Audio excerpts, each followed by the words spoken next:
when you talk about your time of supply, what is the purpose of time of supply? What is the objective of time of supply? To find out the time when you're liable to pay tax. Your liability to pay tax is determined by time of supply. Without finding out time of supply, you will never find due date of payment and due date of return filing. Without finding out your time of supply, you will never find what is the due date of payment. So time of supply is required for your due date of payment. If time of supply for a supply is April month, due date of payment is normally on or before 20th of May. If time of supply is July month, due date of payment is on or before 20th of time of supply is July month. So time of your due date of payment is on or before July. Time of supply is July. So due date of payment is 20th of August. 20th of August. If time of supply is Jan,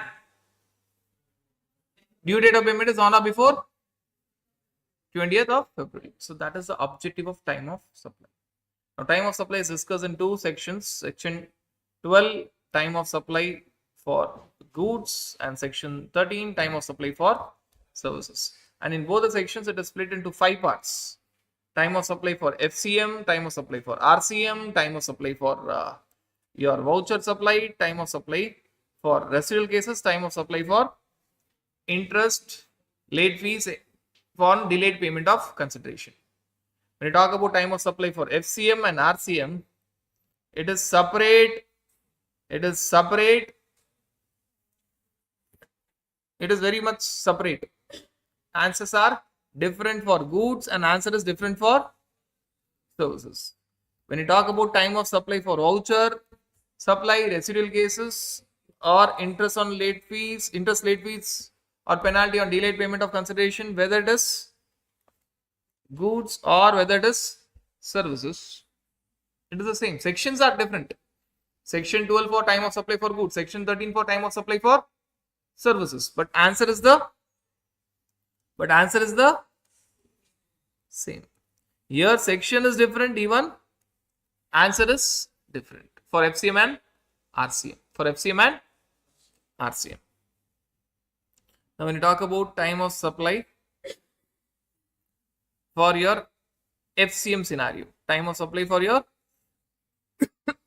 FCM scenario, you need to understand one thing. First, you have to find due date of invoice. There are 2 steps involved. Step number 1, you cannot directly find out time of supply. Step number 1, you have to find out due date of invoice. Step number 2, you can find out time of supply. So first you have to find out due date of invoice, which is given under section 31. Then you have to find out time of supply, which is given under section 12 for goods and section 13 for services. So the problem with FCM is whether the question is asking you about due date of invoice or not. If it is an FCM case, you have to work out first due date of invoice, then you have to find out time of supply. You cannot directly find out time of supply. Step number 1 is due date of invoice. Step number 2 is time of supply. Now when you talk about step number 1, due date of invoice for goods, normally for goods, we'll take normal scenarios for goods. This is actually part of your document chapter. We are taking here because step number 1 is due date of invoice. If supply involves movement of goods, if there is supply and movement, there is supply of goods and goods are also moving out, then you have to raise invoice. On or before removal. If supply does not involve movement of goods, there is supply of goods, but the goods are lying there itself. There is no movement. That can happen in rare cases. There is supply of goods, but there is no. Supposing I have sold this entire instrument to ICI, but all these items are lying here. Possible? This entire equipment set, I am selling it to ICI. There's supply of goods. Is there any movement? No. So it is on or before delivery, constructive delivery. Constructive, which means when I'm handing over it, I'm giving all the passwords, etc. I'm handing over them. On or before delivery, constructive delivery. When I'm handing over all these items to them, including the passwords, etc. etc. Clear? Clear? This is a normal due date of invoice for goods. If you look at these normal scenarios carefully, there's no breathing time. Goods sector, no breathing time. Immediately. Supply of goods, movement of goods, on or before removal. Supply of goods, no movement of goods, on or before delivery. On or before delivery. Immediately. They are talking about instant invoice. Instant invoice. Immediately.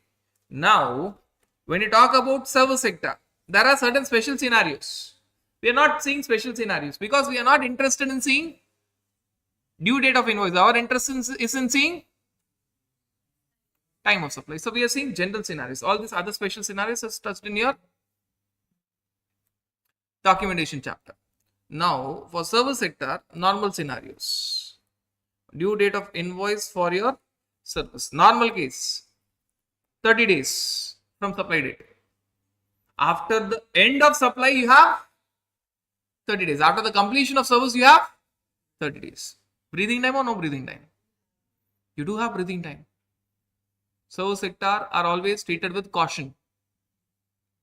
Always government have slight partiality for service sector throughout GST.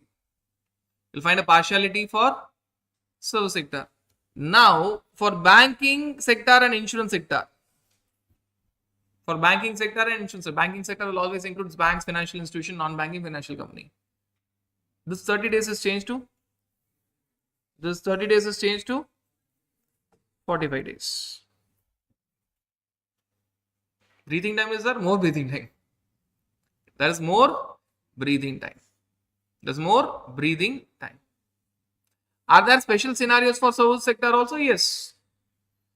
We have only seen the general categories. Goods sector, general category. Service sector, general category.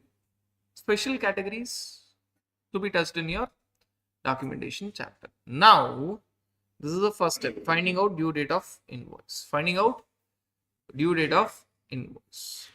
When you're finding out due date of invoice, be it for goods or be it for services. What is the due date of invoice? What is step number 1? What is your step number 1? Due date of invoice. For goods, it is on or before removal or on or before delivery. Correct? If there is removal, on or before removal. If there is no removal, on or before delivery. Constructed delivery. When effectively ownership is given. For service sector, normally 30 days. Banking sector or insurance sector, 45 days. That is step number 1. Correct? Now, it will lead to only 2 possible scenarios. What are the 2 possible scenarios? So when you talk about your step number 2, which is time of supply, there are only 2 possible scenarios. You have given invoice in time, you have not given invoice in time. But here you need to understand that when you talk about goods sector, answer is separate for regular scheme dealer and answer is separate for composition scheme dealer. But for service sector, whether it is regular scheme or composition scheme, answer is the same. Answer is the same. For goods sector, there are 2 sets of answer in goods sector. If it is regular scheme, you have to ask a simple question. Whether invoice was given in time or invoice was given after time. Invoice given in time, invoice was given after time. Invoice was given in time, invoice was given after time. In all the situations, you have to ask a basic question. You have found out due date of invoice. Question will give you actual date of invoice. Compare both. See whether invoice was given on time or invoice was given late. If invoice is given in time, so now we are seeing what? Now we are evaluating your goods sector, regular scheme, invoice given in time. If invoice is given in time, it is actual date of invoice.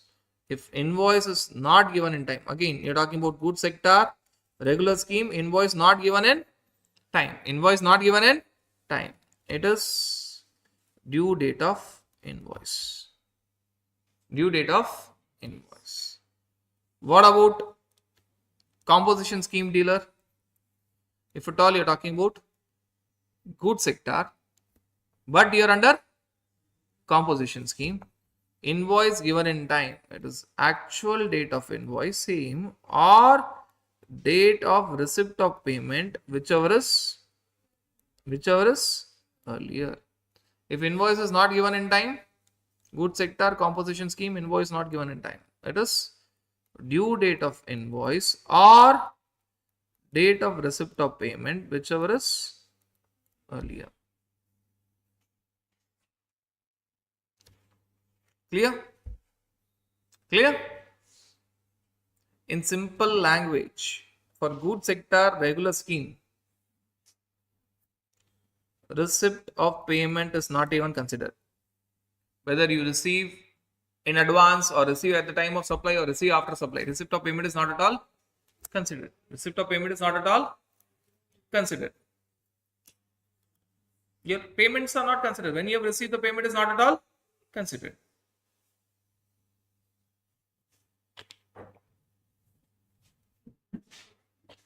But the same is considered when you're talking about composition scheme. Now, if it is for service sector, whether it is regular scheme or composition scheme, if invoice is given in time, actual date of invoice or date of receipt of payment, whichever is earlier. If it is service sector, regular scheme or composition scheme, invoice is not given in time, then it's not due date of invoice. It is date of completion of service. Here a commonly made mistake is students will take due date of invoice because that will be part of the first answer. You'll be finding out that first. But here it is not due date of invoice, it is date of completion of service or provision of service or date of receipt of payment, whichever is earlier. Simple analysis. So are we guys very clear with this understanding? Goods sector, 2 answers. Service sector, only 1 answer. Goods sector answer is separate for regular scheme, answer is separate for composition scheme. Service sector, whether it is regular scheme or composition scheme, same answer. Payment is always considered. In which area payment is not considered? Goods sector, regular scheme, payment is not allowed. Payment is not invoice given in time, actual date of invoice, invoice not given in time, due date of invoice. Goods sector, composition scheme, payment is considered. Invoice given in time, actual date of invoice or date of receipt of payment, which was earlier, not given in time, invoice not given in time, due date of invoice or date of receipt of payment, which was earlier. Service sector, payment is considered. Invoice given in time, actual date of invoice or date of receipt of payment, whichever is earlier. Invoice not given in time. Invoice not given in time. It is not due date of invoice. It is not due date of invoice. It is date of completion of service or date of receipt of payment, whichever is earlier. Are we guys clear with this understanding? Are we guys clear with this understanding? And you need to always understand that if you get a question, whether it is for FCM or RCM, where payment is received in 2 installment, work it out as 2 separate questions. Work it out as 2 separate. Now, 2 important points or notes I will tell you about payment.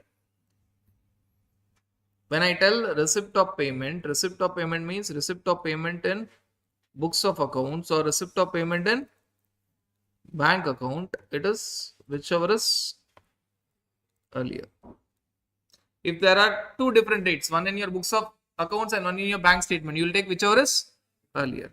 But if I tell receipt of payment and receipt of payment is in multiple installments, multiple installments. Say for example 3 installments. Now this has to be worked out 3 times as 3 separate questions. Now it is not whichever is earlier. The total value of the contract is 5 lakhs. You have received 1 lakh, then 2 lakhs, then final 2 lakhs. So you treat them as 3 separate questions. You treat them as 3 separate and apply the same formula. Is the difference clear? If the question gives you only one receipt, say the amount involved is 5 lakhs and you have received 5 lakhs, there is one date in book, say 10th of January, and one date in bank statement 12th of January. You will take? So there's only one answer. But if I tell the contract value is 5 lakhs, you have received it separately in 3 installments. Say first you have received 1 lakh on a separate date. That will be in books and bank, whichever earlier you can take. Then 2 lakhs separately. There again it will be books and bank, whichever earlier you take it. Then again 2 lakhs. Again there will be books and bank, whichever earlier. But you have to work out this 3 times separately for 1 lakh. Treat it as a separate question. 2 lakhs, treat it as a separate question. Last 2 lakhs, treat it as a separate question. And this is true. This is true both for your FCM cases and RCM cases. If you get payments in multiple installment, do not treat it as same question. Treat it as multiple questions and work out separately. Apply the formulas independently. Treat it as different scenarios. If you treat it as one question, you'll end up making mistake. Treat it as separate questions, work it out separately. You'll get it very clear, separate answers. Are you guys clear with this understanding? That is all about your FCM, time of supply. For FCM, step 1, step 2. Step 1, step 2. Are you guys clear with this understanding? Are you guys clear with this understanding? Now there is a relaxation given. This point we have missed out. Now we are seeing there's a relaxation given at supplier's option. If the advance amount is up to 1000 rupees. If the advance amount is up to 1000 rupees against invoice already raised. 2 conditions. If you have received an advance which is up to 1000 rupees and it is not a normal advance, it is an advance along with old invoice. You are making payment for one invoice, along with that payment you have paid an advance up to 1000. Then time of supply shall be invoice date. You will ignore receipt of payment. Even if you are talking about service sector, even if you are talking about goods sector composition scheme. Because payment is considered in goods sector composition scheme and service sector. But you will ignore receipt of payment. When? For small advances. For small advances. What is that small advances? 1000 rupees. And people confuse here. They think that for all small advances this point is applicable. No. If you are making the payment to an academy or institute, say 500 rupees advance, time of supply will be 2 separate answers. You will consider that advance payment separately. Though it is less than 1000, you will treat separately. You will consider receipt of payment. Why? It is not along with earlier invoice. It is not along with. Then what are they talking about? They are talking about change problem. You go to Geo service station or you go to Geo center. You see your billing for a month which tells that you have to pay 1000 rupees plus 180, 1180. You pay him 1200. There is 20 rupees advance you have paid because of change, because the opposite person tells that we don't have change. Can we adjust this in next billing cycle? Can we adjust this amount in the next? That advance. Got it? Did you pay 20 rupees advance by choice or by force? It was change issue. It was not by your choice. It was not by your choice. That was change issue. You did not have change of 180 rupees and he did not have change of 20 rupees. Are you guys clear with this understanding? So what are the two criteria for ignoring receipt of payment? You ignore that receipt of payment even for goods sector composition scheme, even for service sector. One, you're talking about advance up to small advances, advance up to, but that's not the only criteria. Second, that advance up to 1000 rupees is paid not by choice, not for booking your seat. It is paid along with earlier invoice because of change issue, because of the opposite person tells that you have paid me 1200 and invoice shows 1180. I don't have a change of 20 rupees. Can we adjust this 20 rupees in the next billing cycle, which means can we treat this 20 rupees as advance? Correct? They are telling that ignore this advance. Ignore this advance. Time of supply will be the next invoice date. You forget about receipt of payment, it will be the next invoice date. Are you clear with this understanding? Are you guys clear with this understanding? Whether this point is relevant for goods sector regular scheme. Whether this point is relevant for goods sector regular scheme. This point is not at all relevant for goods sector. This point is not at all relevant for goods sector. By default, you ignore. Under any scenario, you don't even consider receipt of payment. Therefore, you don't even consider advances. So this point is relevant for whom? This point is more relevant for whom? For goods sector composition scheme, where you consider the payment, or service sector regular scheme or composition scheme, where you consider the payment. That point is relevant only in that particular area. So that is about time of supply for FCM.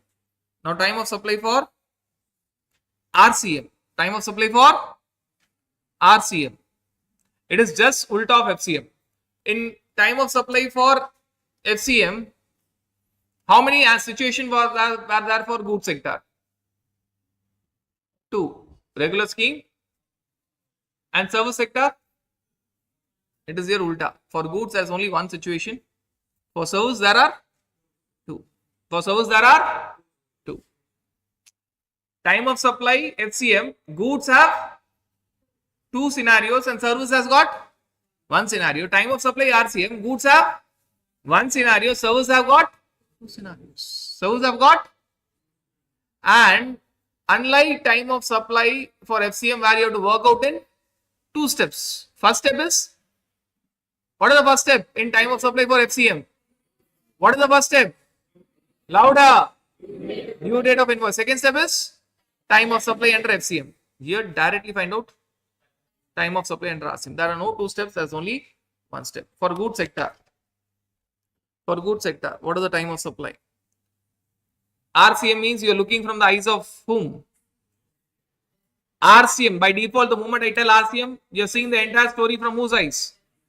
So, date of receipt of goods or date of making the payment. Now, not receiving, date of making the payment, or 31 days from the invoice of supplier. He may not give GST invoice, but he may give some invoice. 31 days from invoice of supplier. Earliest of above.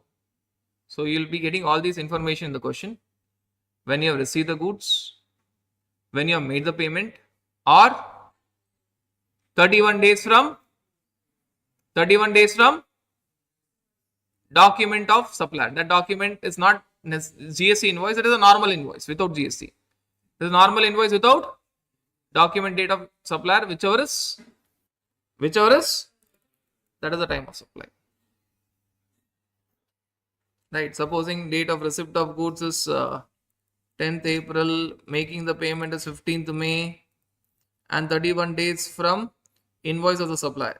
Invoice of the supplier is given on 1st April. 31 days from invoice of the supplier will be 31 days from invoice of the supplier will be what date? In April will have balance 29 days. First date is not counted. So it will be 2nd May. 2nd May, which is earlier? 10th April. 10th. So you'll have 3 dates. 10th April, 15th May, 2nd May. Which will you select? 10th April. Whichever is earlier. Whichever is.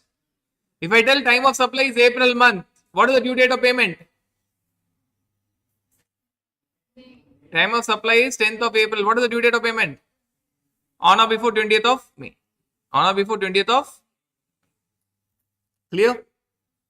Clear? Now, what about service sector? Service sector, general case, it's very similar to goods.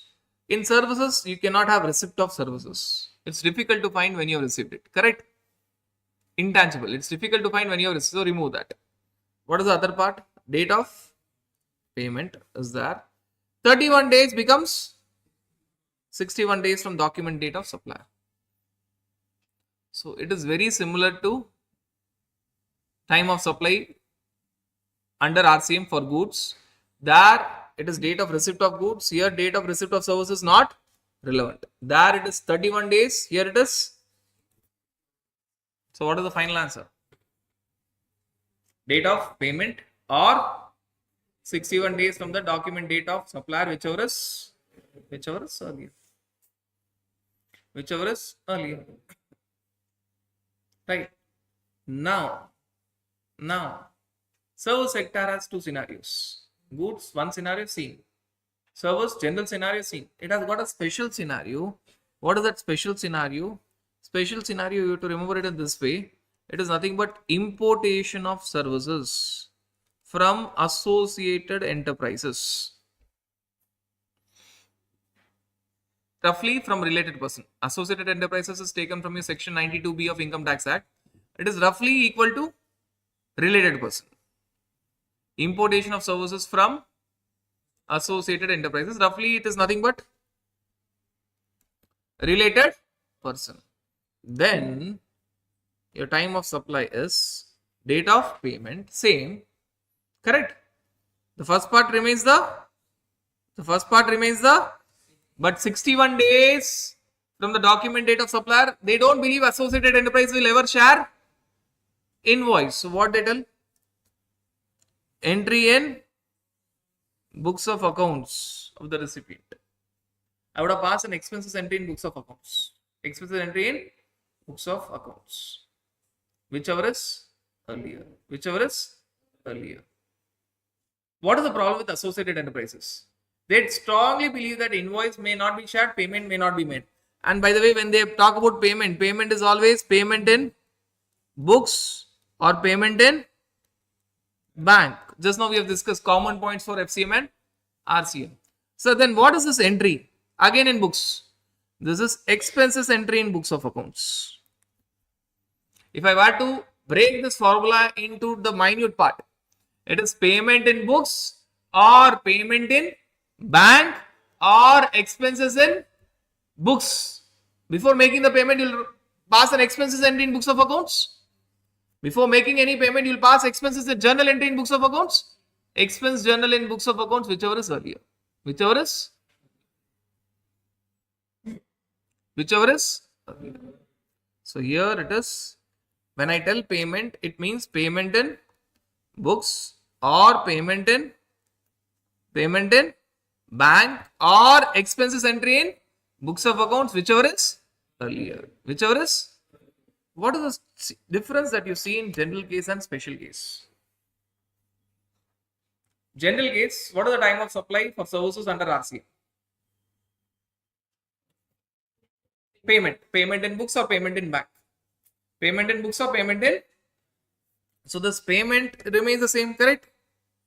This payment remains the same in payment in your books of accounts or payment in your bank statement, whichever is earlier. But what is the other difference? What is the main difference that you see? Payment date or 61 days from document date of supply, whichever is earlier. Here it is payment date or expenses entry in books of accounts, whichever is earlier. Right, now a commonly made mistake. RCM contains about 20 list of services and about 8-9 list of goods in section 9.3. Right, for goods it is around 8-9 items in goods, 9 items to be very specific, and in services it is almost about 20 items in services. Section 9.3 category. Section 9.3 category. Now understand that out of that, one is importation of service. And that importation of service, people confuse that it is always under special category. No. When it is in special category? Only if it is importation of services from associated enterprises. Your general category will include importation of services from unrelated person. All the other RCM, including importation of services from unrelated person, will always come in general category. So out of 20 cases for service sector, approximately 19 will always come in general category. That 20th is importation of service. Importation will also come in general category to its normal importation. If it is importation from, only that will come in. Now, what is a commonly made mistake? The moment we see importation of services, our emotion comes out. Okay, it is special category. It is date of payment or date of expenses entry in books of accounts of the recipient, whichever is earlier. Incorrect. And question will also give all these unnecessary data. Importation of services also comes in general category. Out of about 20 cases of RCM for services, 19 will always be covered in general category. 20th, which is importation of service, that will also be covered in general category, but only if importation of services from associated enterprises, that is related person, only that is covered in, only that area is covered in special category. Are you guys clear with this understanding? Are you guys clear with this understanding? All you have to do is now remember this formula, apply it by seeing question, just application, mere application. You'll have the dates, mere application, and important points which are required for FCM and RCM. If payment is made in multiple installments, treated as separate questions. Treated as separate questions. That payment made in multiple installment will not be relevant in which scenario? It is always relevant. Payment is always relevant in goods, RCM scenario, even if it is for goods. Payment is relevant in RCM cases, both for goods and services. Even for goods, payment is relevant. No exception. Payment is not relevant in which scenario? If it is FCM, goods, regular scheme. Now that we have seen both FCM and RCM, payment is not relevant where? No, don't tell goods, regular scheme. Then you are missing FCM, RCM. It is not relevant in FCM, goods, regular scheme.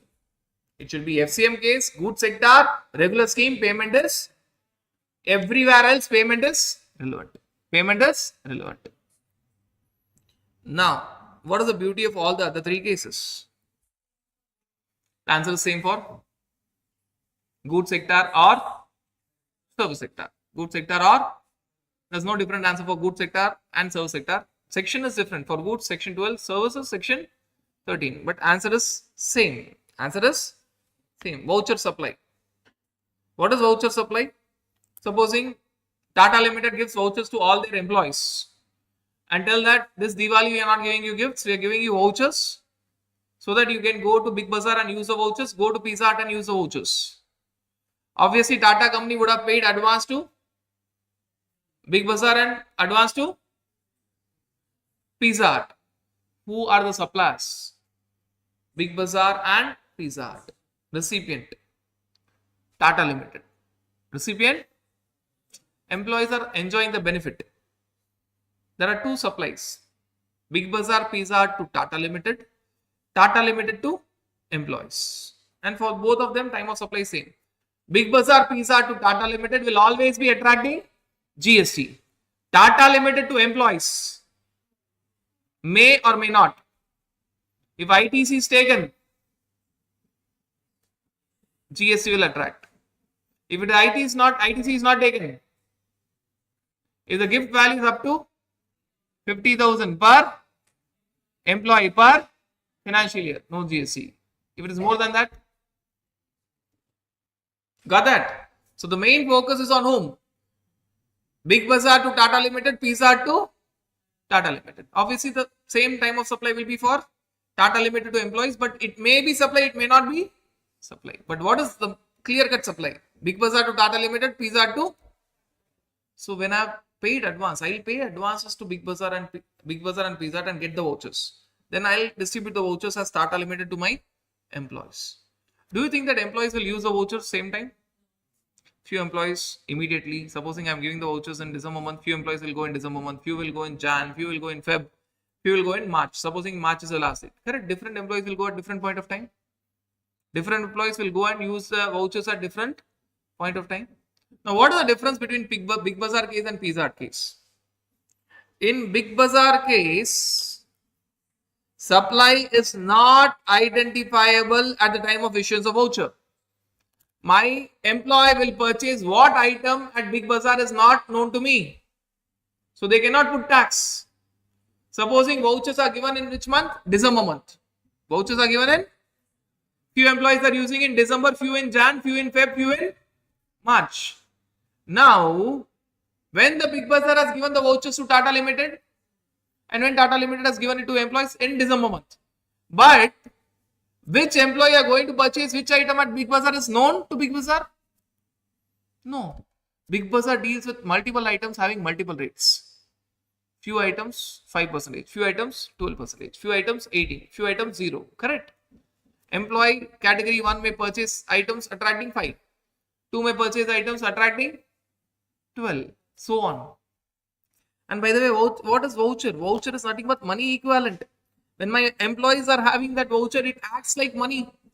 It acts like money. Why? It is an instrument which creates an obligation for Big Bazaar or Pizza Hut to accept it as a consideration. To accept it as a consideration. Instead of money, treat that voucher as money because already advance payment is made by Tata Limited. And that voucher will have the goods and services to be supplied. What goods and services you can take from Big Bazaar will be mentioned. It will have also the potential supplies. I can give one common voucher for Big Bazaar and Pizza Hut. Right? And there will be terms and conditions also mentioned. Correct? What is the last date of the validity? In Big Bazaar, you can purchase all the goods except 1, 2, 3. Except they can give few list of items that you cannot purchase using the voucher. Got that? Now, when you talk about Big Bazaar, the problem is supply is not identifiable in December. When vouchers are issued in December, Big Bazaar does not know which employee of Tata Limited will purchase what item. Correct? So what is the time of supply for them? To make it easier, they tell the time of supply is date of redemption of voucher. Date of employee 1 using the voucher in December month, answer will be December. Employee 2 using the voucher in Jan month, answer will be Jan. Employee 3 using the voucher in Feb month, answer will be Feb. Employee 4 using the voucher in March month, answer will be, there will be one answer or multiple answers. There will be one answer or multiple answers. There will be multiple answers.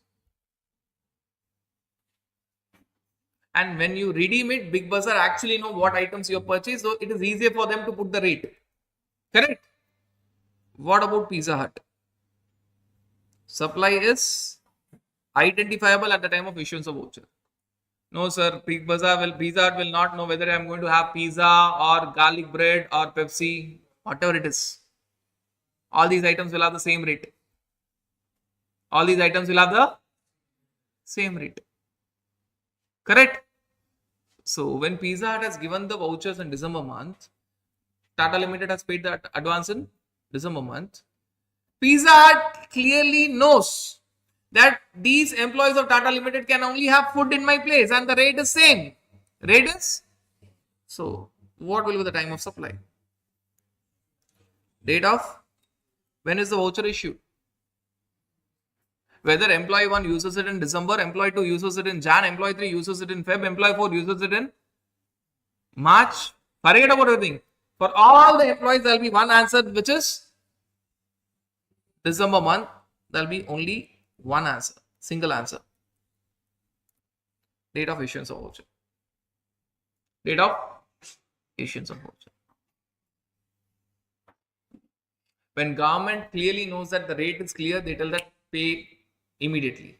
When government understands the difficulty of Big Bazaar, because Big Bazaar does not know which employee will purchase which item, which rate, then government understands the difficulty of Big Bazaar and tells that, okay, you don't pay now because you don't know what amount to pay.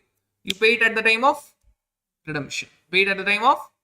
So when supply is identifiable at the time of issuance of voucher itself, when it is very clear that the rate is going to be so and so, what is the answer? What is the time of supply?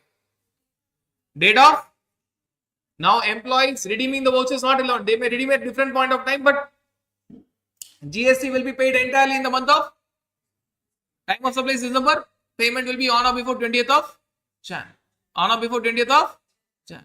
One answer or multiple answer? One answer. Issuance of voucher. When supply is not identifiable, Big Bazaar has got the advance from Tata Limited in December month and issued the voucher, but employees are using it at different point of time and Big Bazaar does not know which employee, what item, what rate. Then it is date of redemption of voucher. So you'll have multiple answers. Few employees December, few Jan, Feb, etc. etc. One answer or multiple answers?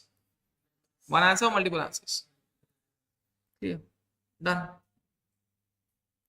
It's done. Right. So time of supply for FCM, different for goods, different for services, 2 step, done. Time of supply for RCM, different for goods, different for services, but only one step. Time of supply for voucher supply, scenarios evaluated. Now time of supply in residual cases. They always use polished language. So actually residual case is nothing but fraud case. No books of accounts. No books of accounts. Where periodical return has to be filed. When I tell periodical return has to be filed, it means you don't have books of accounts, no records. You don't have records, but you are registered. No records, but unfortunately, for some reasons, you are registered. No records, but you are registered. You have to file your periodical returns. Any other case, you don't have records, also you're extremely intelligent. You're pakka fraud person. You don't want to have a trial. How a thief is always caught? By having a trial. Correct. He is leaving some proofs, evidences. Now this person tells, anyways, I am doing fraud. Why should I go and get registered and show that I am here? I will not at all show my evidence itself. Now understand, if you are a normal fraud person or small fraud person, then time of supply is due date of filing that return. Using best judgment, they will find that supply would have been made at so and so point of time. Best judgment. They will find that supply was made at so and so point of time. Due date of filing of return. And if you're a big fraud person, pakka, well-trained fraud person, no records, no registration. You are not required to file any periodical returns. It is actual date of payment of tax. It is actual date of whenever you are paying, that is the time of supply. And if you read it again and again, you'll find that you will never ever pay interest. Why? You might have supplied 5-6 years back, but your time of supply is only when you're making the payment.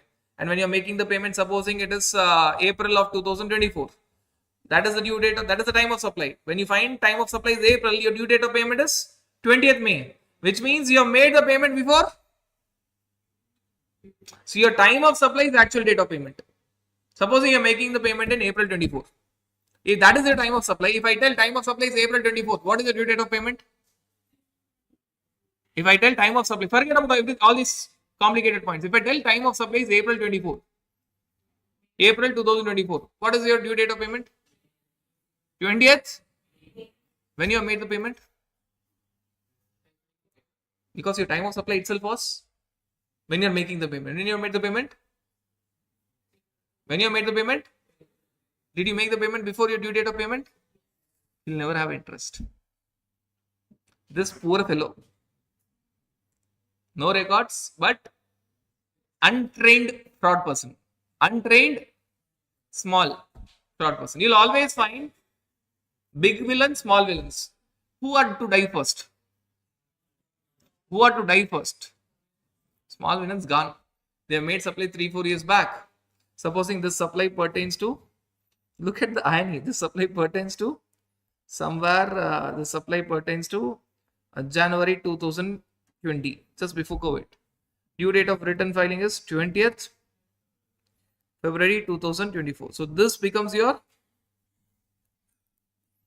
time of supply. This becomes your, if this is your time of supply, what is your due date of payment? 20th February 2020. What is your due date of payment? 20th March 2020. When you are actually making the payment? Somewhere in April 2000. You will end up paying interest or no? Big interest. Big interest. This extreme fraud person also made that supply in Jan 20.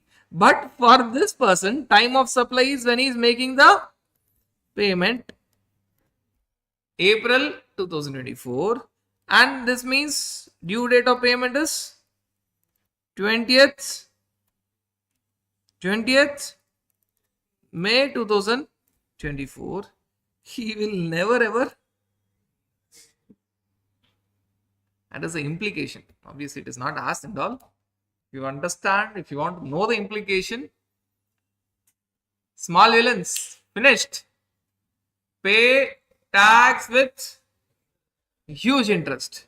Big villains, you pay tax. Obviously, penalty will be there and all.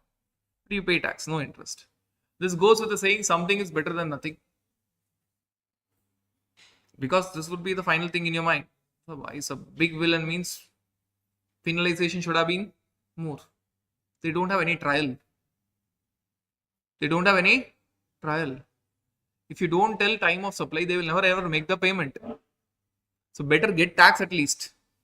You're not getting interest, but better get tax at least. If you don't tell time of supply, even tax will be gone.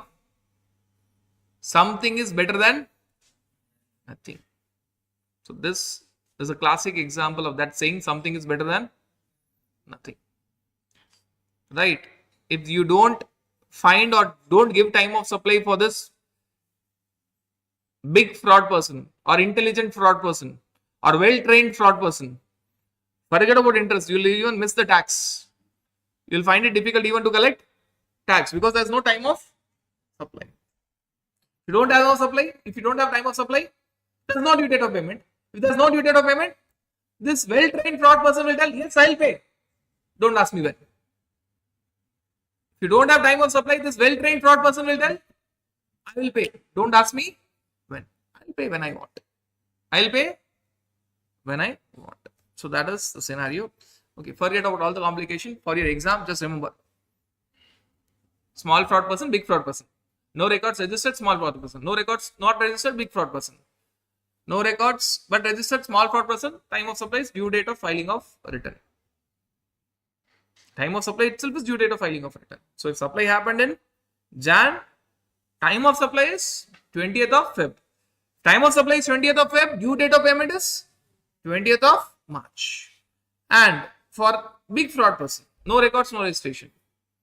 Time of supply is actual date of payment. So you will never end up getting any interest. Right. And finally, time of supply for interest. What interest?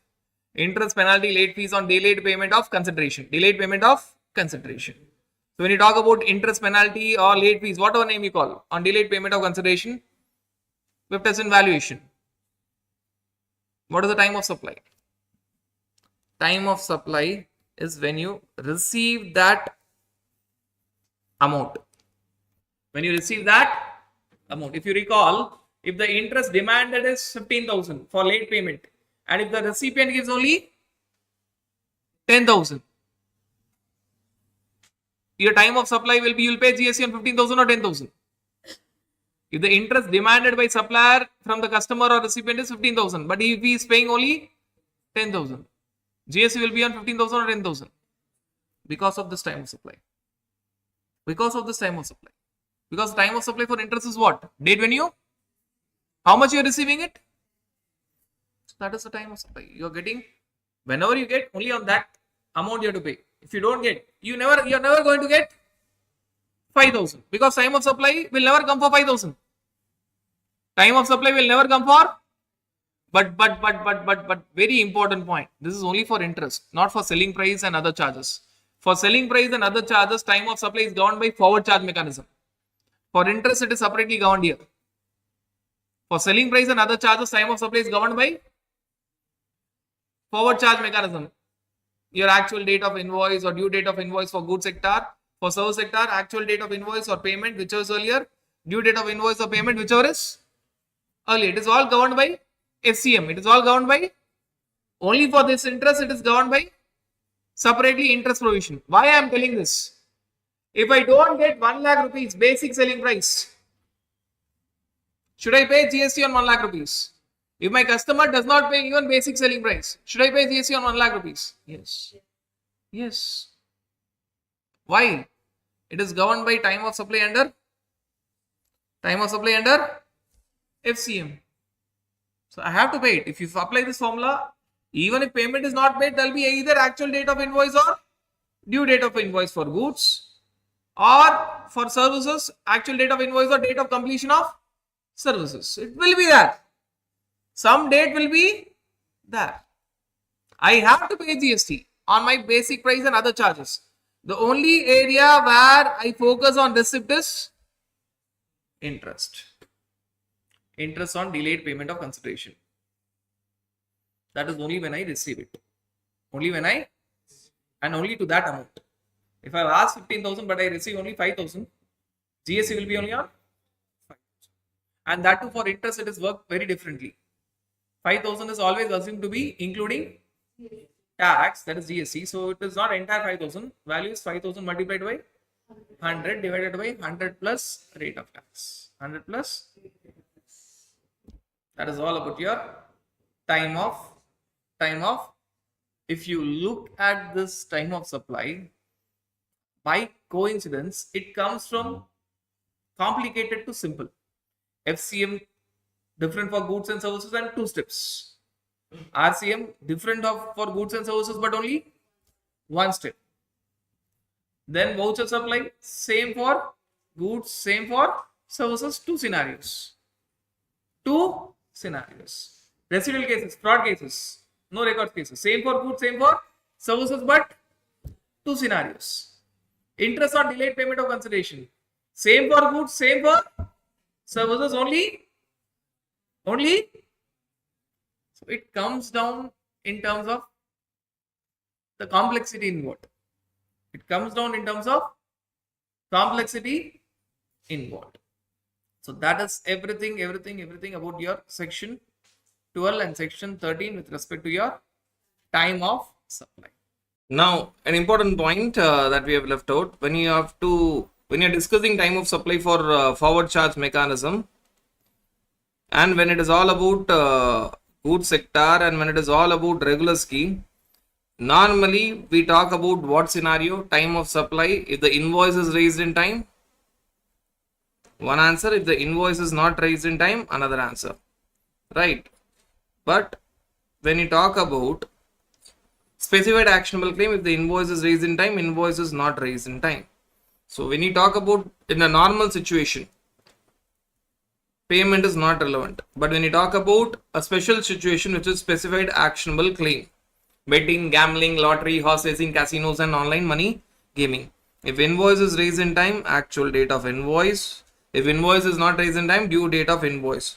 So when you talk about forward charge mechanism, goods sector, regular scheme, payment is not relevant. But when you talk about forward charge mechanism, goods sector, regular scheme, for specified actionable claim, your payment is relevant. If invoice is raised in time, it is actual date of invoice or the date of receipt of payment, whichever is earlier. If invoice is not raised in time, it is due date of invoice or the date of receipt of payment, whichever is earlier. So here, if invoice is raised in time, actual date of invoice or payment, receipt of payment, whichever is earlier. Not raised in time, due date of invoice or date of receipt of payment, whichever is earlier. So here you do make a comparison. So when your payment is not relevant, if at all it is forward charge mechanism, goods sector, regular scheme, in a normal case, other than OMG case, other than specified actionable claim case, which includes OMG.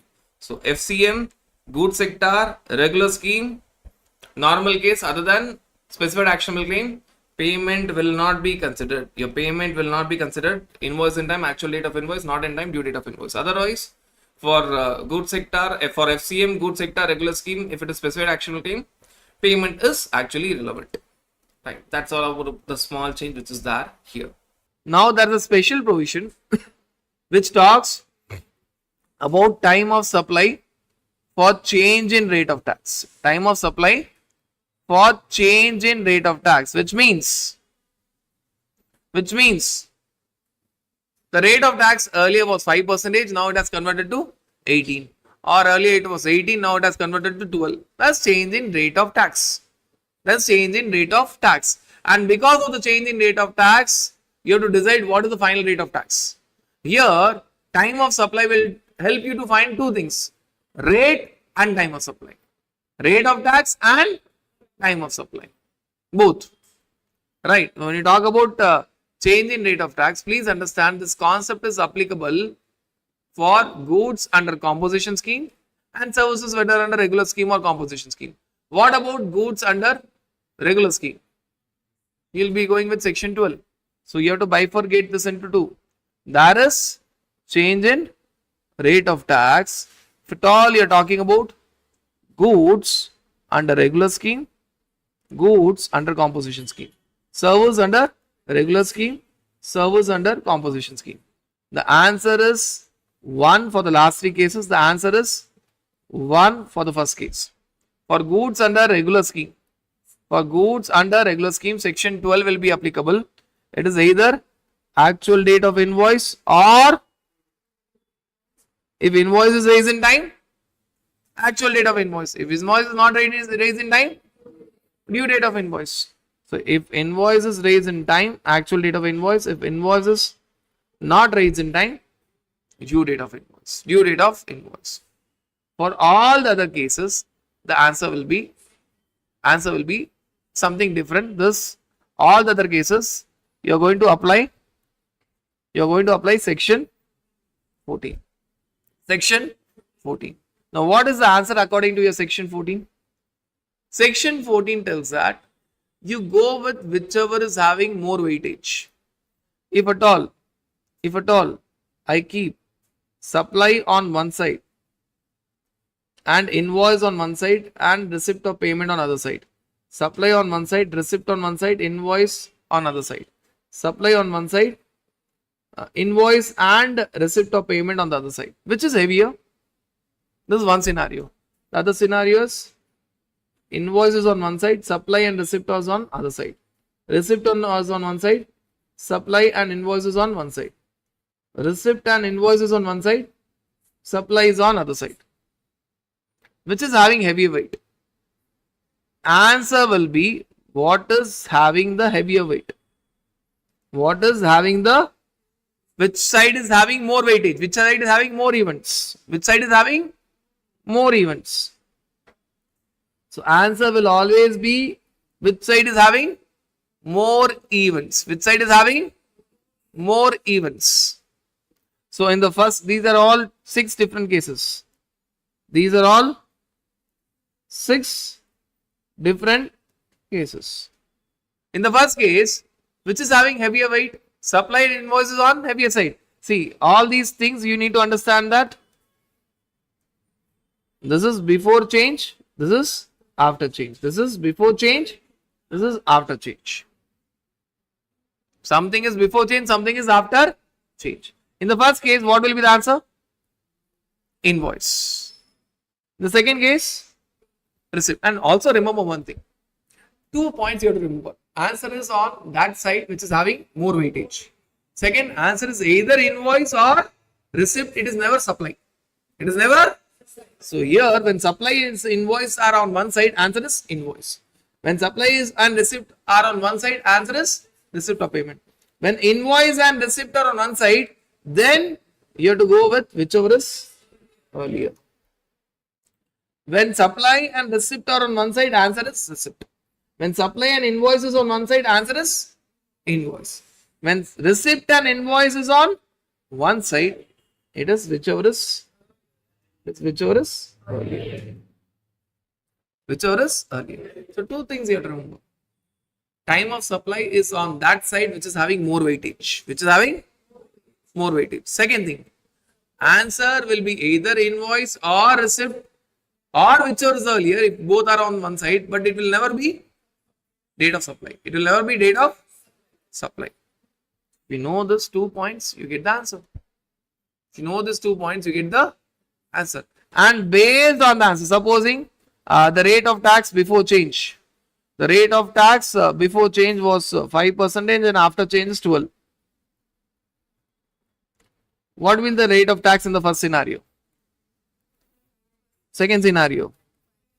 Third scenario. Fourth scenario. Fifth scenario. Sixth scenario. Get to know the answer in a very simple manner. Right. So how you have to bifurcate? 1.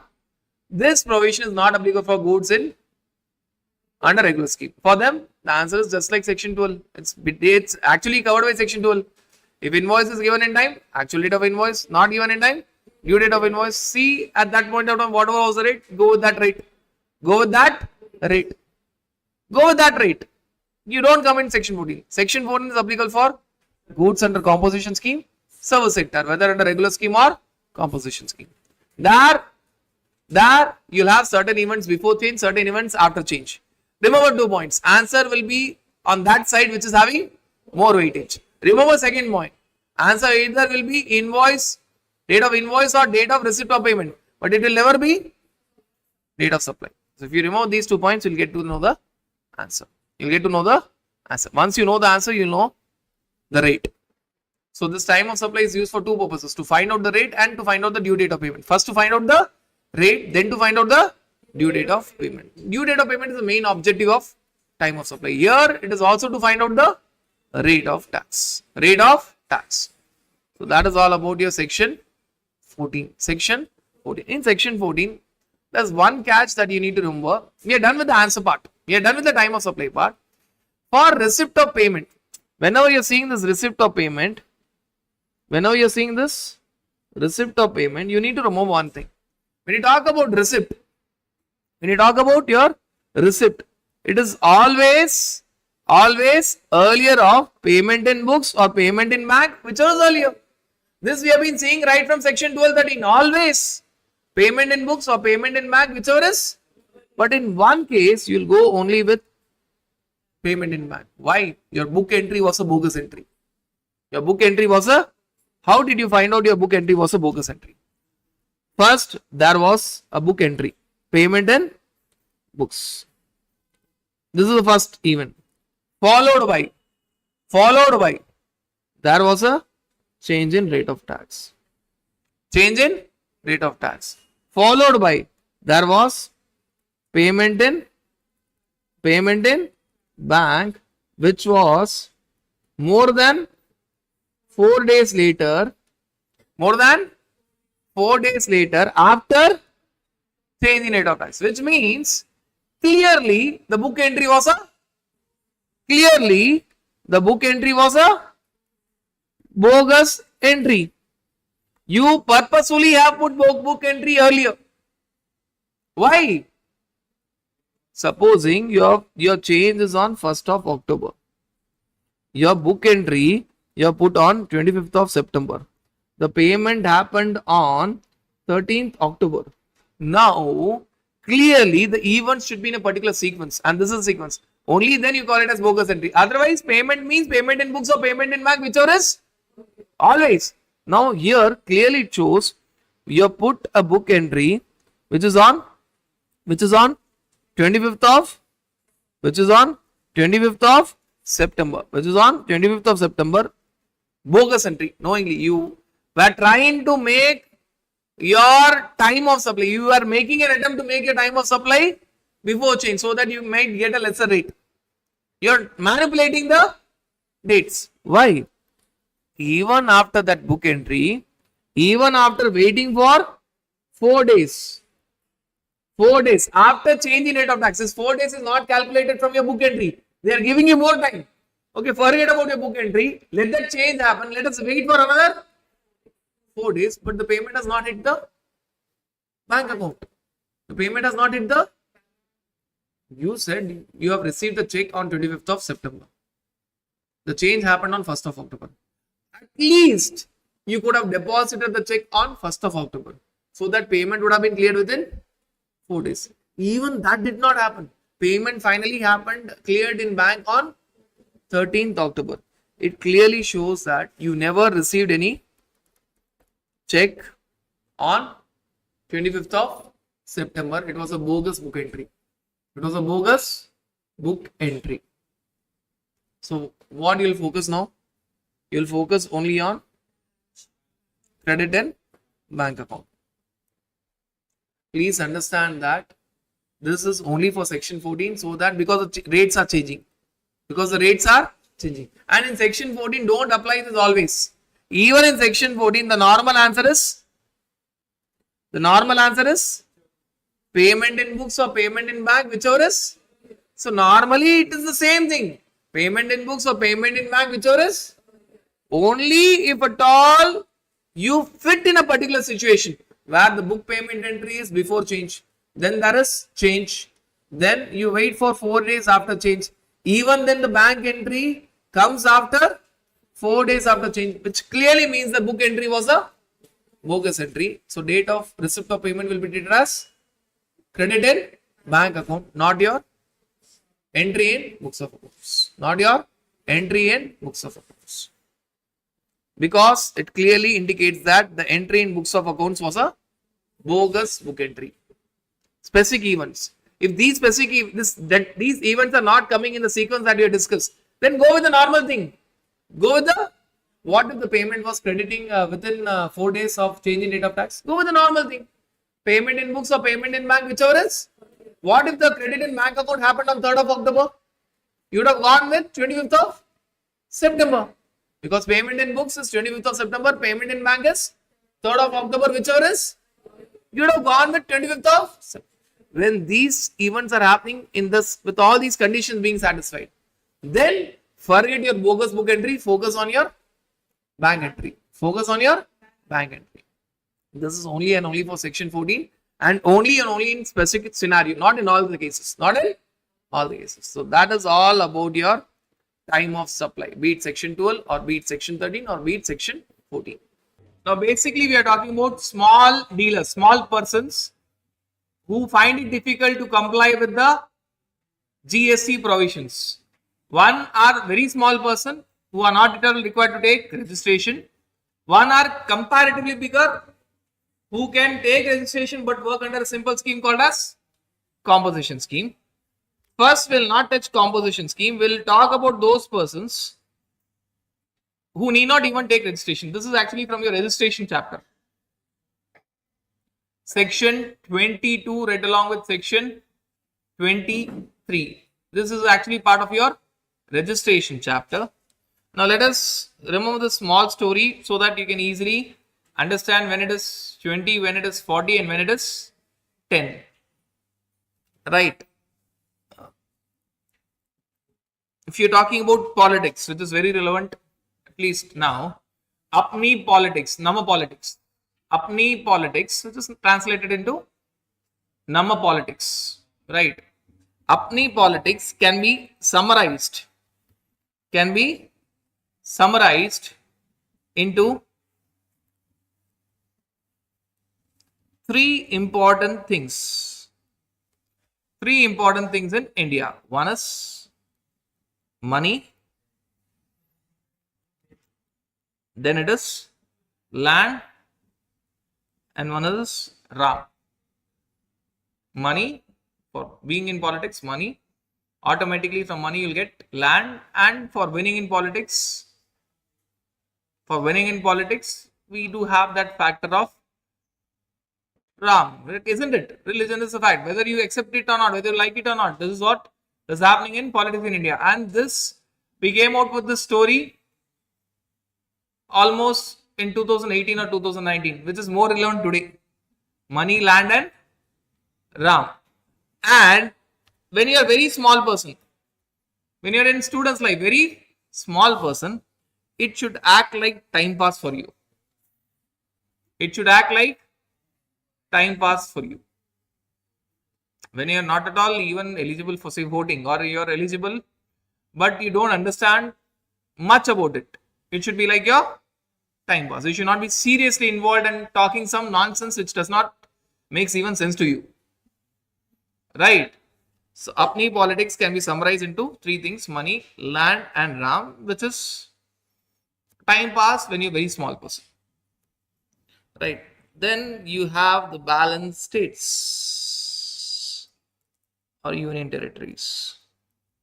Now what is apni politics? Arunachal Pradesh, Sikkim, Uttarakhand, Meghalaya. Sikkim, Uttarakhand, Meghalaya, Tripura, Manipur, Nagaland, Mizoram, Telangana, and Puducherry. Then you do have obviously your balance states and union territory. If you talk about Tripura, Manipur, Nagaland, Mizoram, be it any case, whether it is supply of goods or supply of services or supply of goods and supply of services, be it any case, the answer is quite simple: 10 lakhs.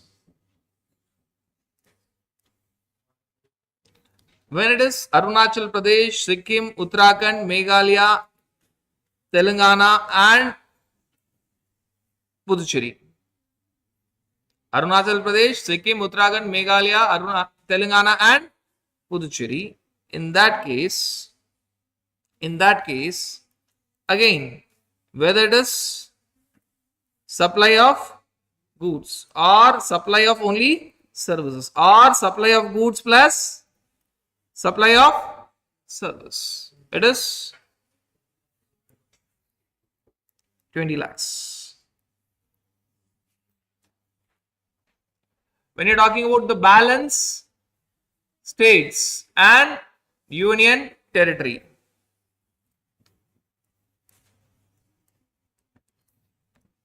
answer is separate for only supply of goods, for only supply of services, or supply of goods with supply of services. For only supply of services and supply of goods and supply of services, it is 20 lakhs. But if it is only and only supply of goods in these states, then it is 40 lakhs. Very simple way to understand: 40, 20 and 10. Need not by heart all the states everywhere, here and there. If you see ICI text, you'll find around 10 pages, 12 pages only dedicated to it, explaining when it is 40, when it is 20, when it is 10, giving a chart, states, headings, complicated headings. It's very easy way to remember: 40, 20 and 10 lakhs. 40, 20 and 10 lakhs. SUM stands for Sikkim, Uttarakhand and Meghalaya. AP stands for Arunachal Pradesh, Tripura, Manipur, Nagaland, Mizoram. TP stands for Telangana, Puducherry. Then you have balance category. Then you have balance category. Are you guys clear with this understanding?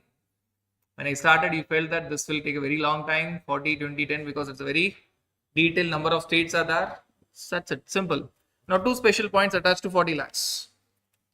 Two special points attached to 40 lakhs. One it is positive, one it is negative point. What is the positive point? Normally, 40 lakhs is there only for supply of goods.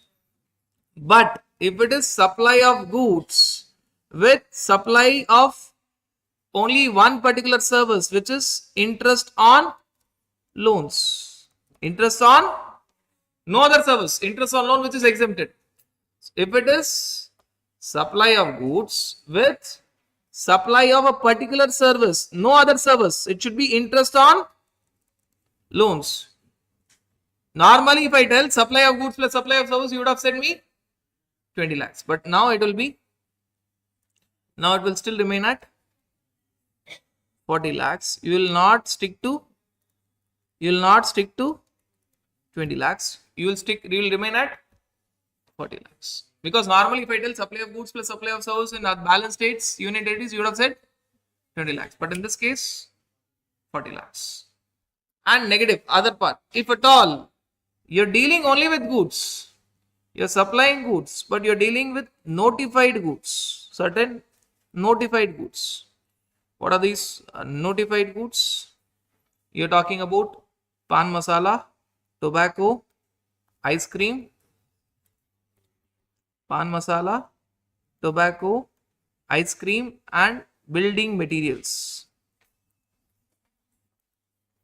Certain building materials. You not remember the HSN number and all. Building materials used in construction sector. Pan masala, tobacco, ice cream and building materials. Even though you're dealing with goods only in that state, but you're dealing with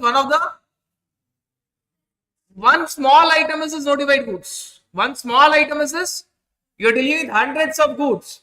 One of the item is ice cream. You're dealing with hundreds of goods. One of the items is say tobacco. Finished. Normally, if you're dealing with only goods sector, your answer would have been 40 lakhs. But if you're dealing with notified goods, you'll go down to 20 lakhs.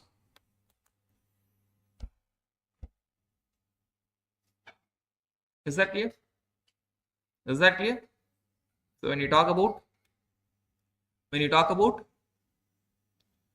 pan masala, tobacco, ice cream, building material, even though you're dealing only with goods, but they are notified goods, you will come down to 20 lakhs.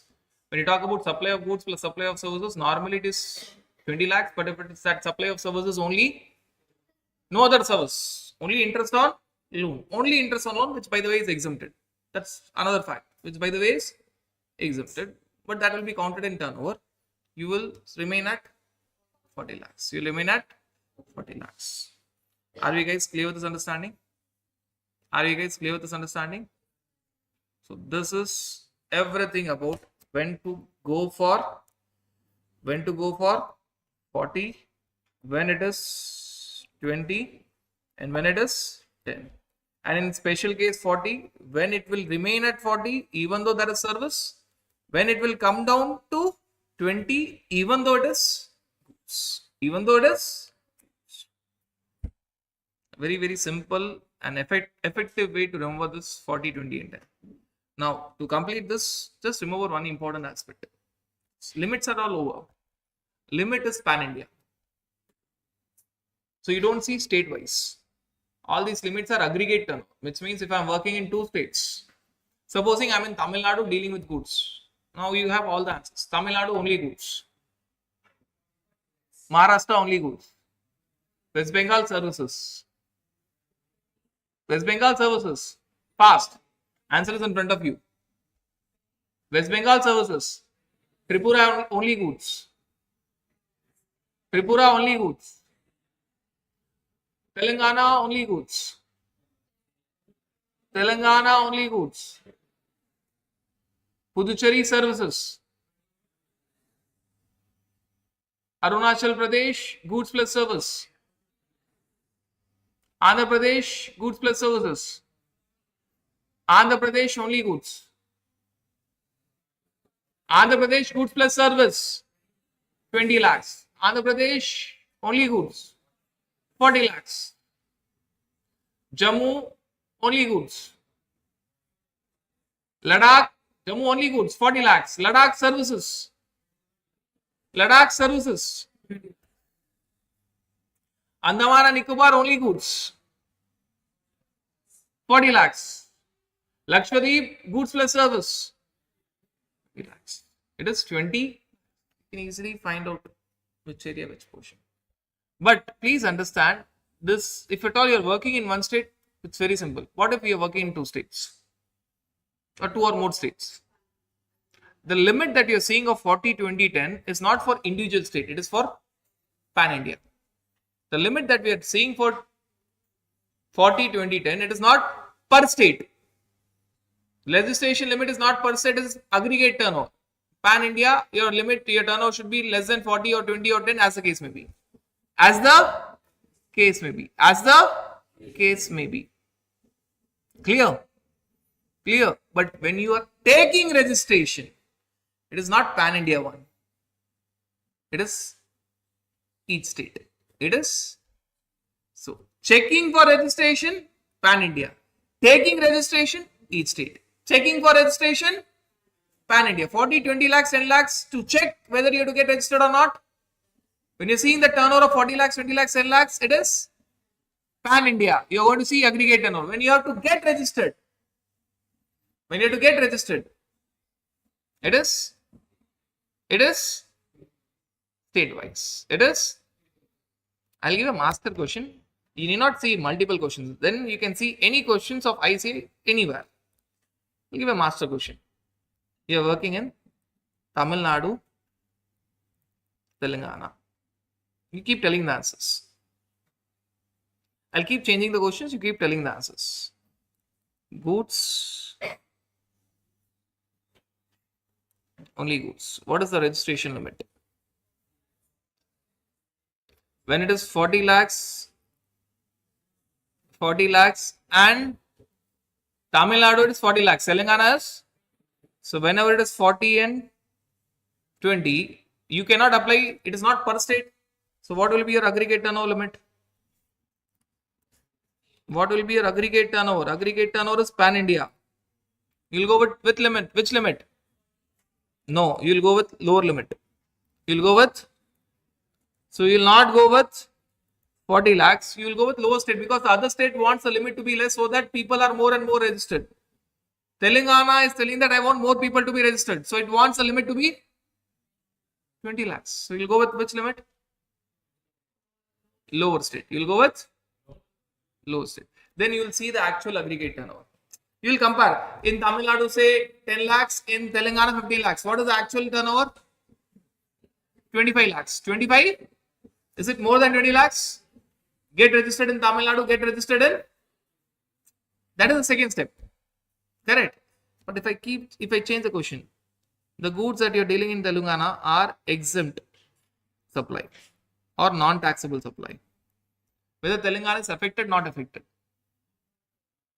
Telangana anyways will not get any GST because in that state you are dealing only with exempt supply, non-taxable supply. Now what will be the limit? The limit will jump up to 40 lakhs. Why? Suddenly 40 lakhs. Telangana wants lower limit when it is going to get revenue.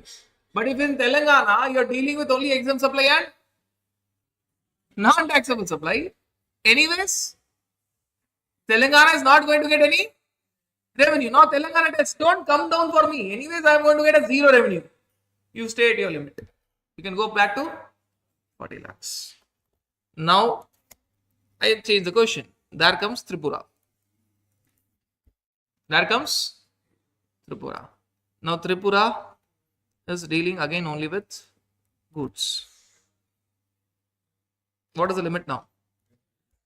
Now you're dealing in 3 states. TTT, Telangana, Tamil Nadu, Telangana, Tripura. But now you're interested in which category? 40, 20 or 10? Tripura tells, see, you're all big guys. I am small guy. Please feel for me. Please come down. So what is the limit now? 10 lakhs. But wait. If I tell that, no. In Tripura also you're dealing with goods which are fully exempt or fully non-taxable supply. Tripura is affected or not affected? Tripura is affected or not affected? Tripura tells, don't worry. Anyways, I am not going to get a single paisa revenue. You can go back to higher limit. What is that higher limit? Depends. It may be 40, it may be 20. In this question, it is 40 lakhs. In this question, it is 40 lakhs. But Telangana now tells that, no, in my state, you're dealing with exempt supply, non-taxable supply, plus also taxable supply.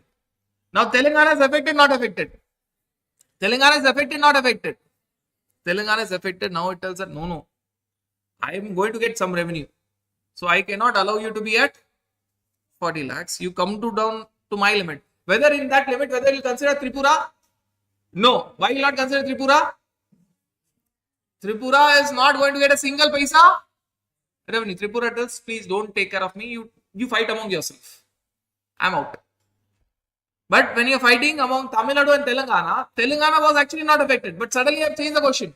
I've said that Telangana deals with non-taxable, exempt as well as one portion is taxable. Now Telangana will get revenue or not? It may get a small revenue, but will get revenue or not? So it wants a limit to be at 20 lakhs. It wants a limit to be at 20 lakhs. If I tell no. Telangana again tells that no, I have changed my decision. In Telangana state, I'll not deal with taxable supply. You will come back to Tripura is not affected, Telangana is not affected, you will go to Tamil Nadu. But Tamil Nadu tells, in Tamil Nadu state, now you have started dealing with services, goods plus, then what will be the answer? Because Tamil Nadu, it is goods plus services. Goods plus services. No, sir, that service is only interest on loan.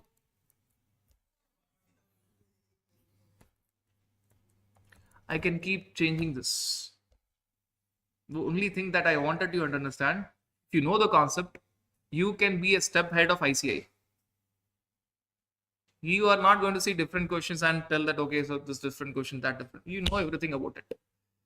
When they are affected, normally when there are two states, one having higher limit, one having lower limit, you'll go with. But that lower limit state is not going to get revenue. Go back to. That's a summary. We started our journey with 20, then 40, then 10, then 40, then 20, then 40, then 20, then again. If I can keep changing it. Suddenly I tell that no, Tripura is affected. Tripura tells that I have a small taxable supply. You'll come down suddenly to 10 lakhs.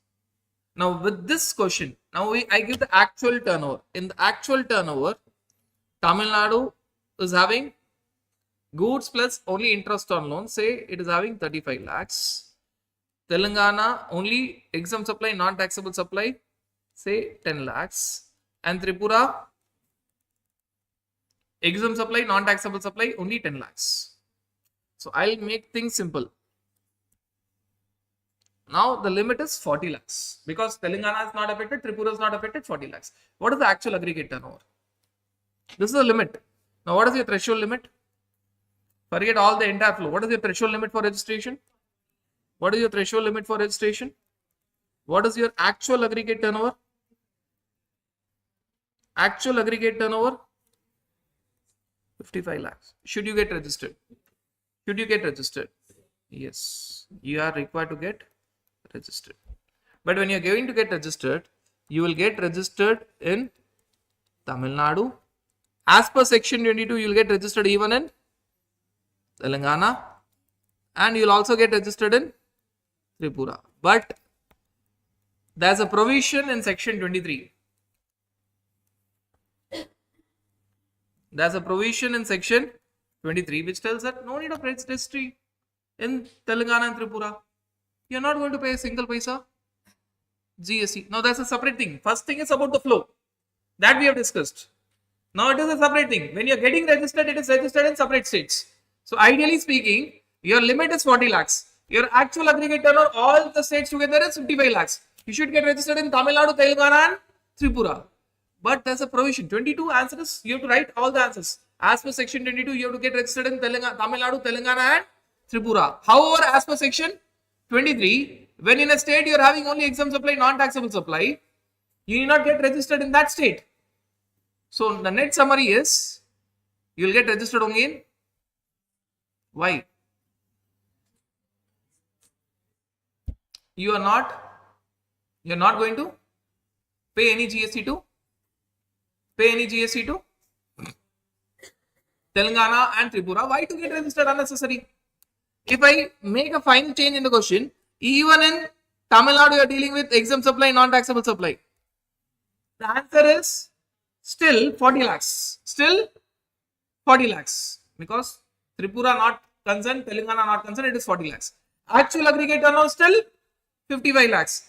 As per section 22, you have to get registered in all the 3 states. But as per section 23, don't get registered in any state because you are not going to pay a single paisa GST revenue to any of the state. You're not going to pay a single paisa GST revenue to any of the state. So your answer will be as per section 22.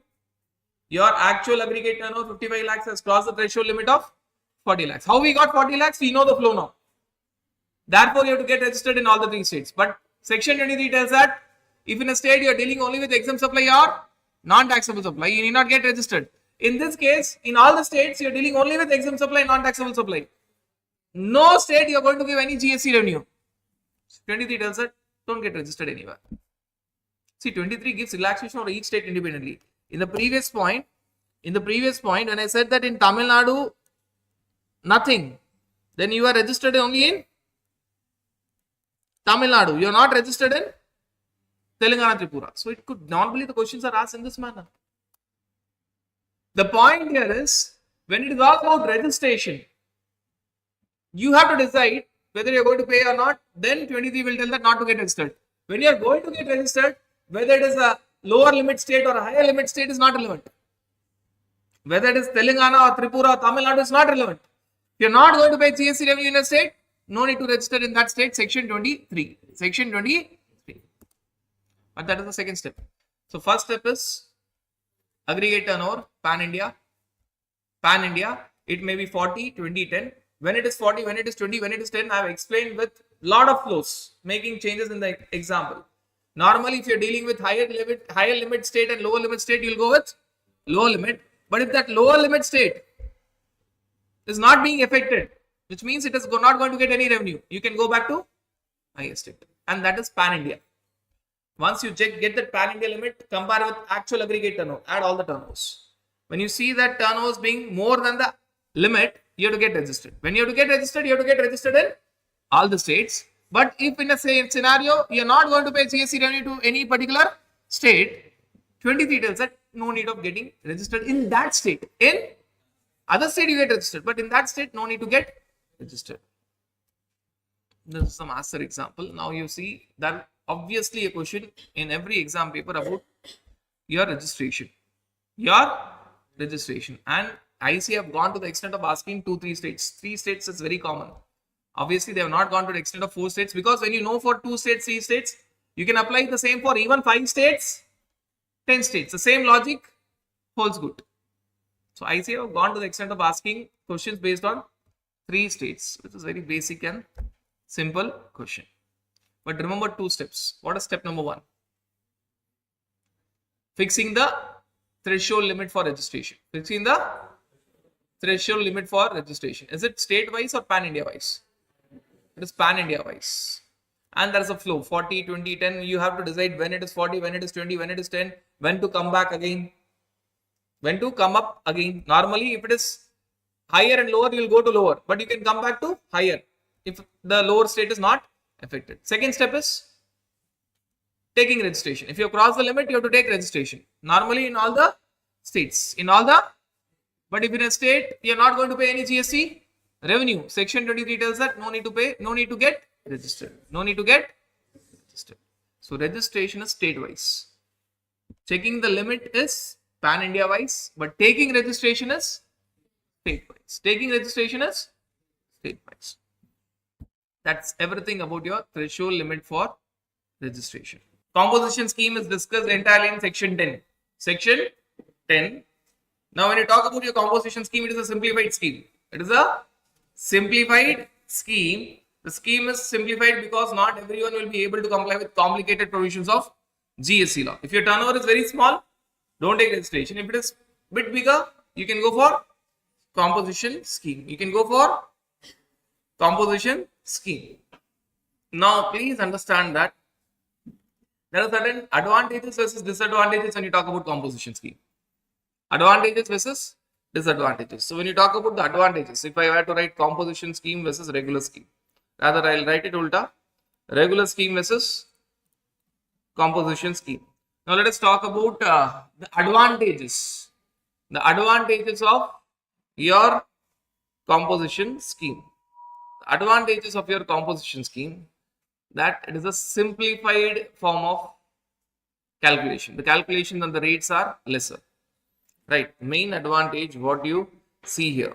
The main advantages. The rates are normally, what are the rates in regular scheme? What are the rates in regular scheme? 0, 5, 8, 12, 18, 28, etc., etc., etc., etc. The rates in composition scheme are always simple. 1, 5 normal composition scheme and 6 special composition scheme. 1, 5 in normal composition scheme and 6 in special composition scheme. This 5 is not the regular rate same. There is normal rate also 5, but this is composition rate. This is composition rate. The second advantage is when you talk about your regular scheme, either it is monthly payment, monthly return. Monthly payment, monthly return, or it is monthly payment, quarterly return. You read it ulta, reverse, it is called as QRMP scheme. QRMP scheme, quarterly return, monthly payment. But the right terminology should be MPQR, because first you make the payment, then you file the return. But name are not always indicative. It's only a simple form of naming. They thought that QRMP sounds better than MPQR. Therefore, they give it QRMP scheme. But right way is monthly payment, quarterly return. Normally it is monthly payment, monthly return. Normally it is monthly payment, monthly return. Very rarely it is monthly payment, quarterly return. For selected people, and the scheme is not so attractive, very few people will go. First of all, very few people are eligible. Out of those who are eligible, very few people will go for it. Very few people will go for it. But in your composition scheme, it is quarterly payment, yearly return. Quarterly payment, yearly return. Quarterly payment, yearly return. Right. And there is one more advantage. Let us say the first advantage, second advantage, third advantage. You are required to maintain stock details when you are talking about regular scheme. In your composition scheme, you are not required to maintain stock details. You are not required to maintain stock details. No stock details. No need to have stock details. And when you talk about your regular scheme, the rate can have compensation cess. It can be 28% plus compensation cess. Correct? What are the rates that we discussed?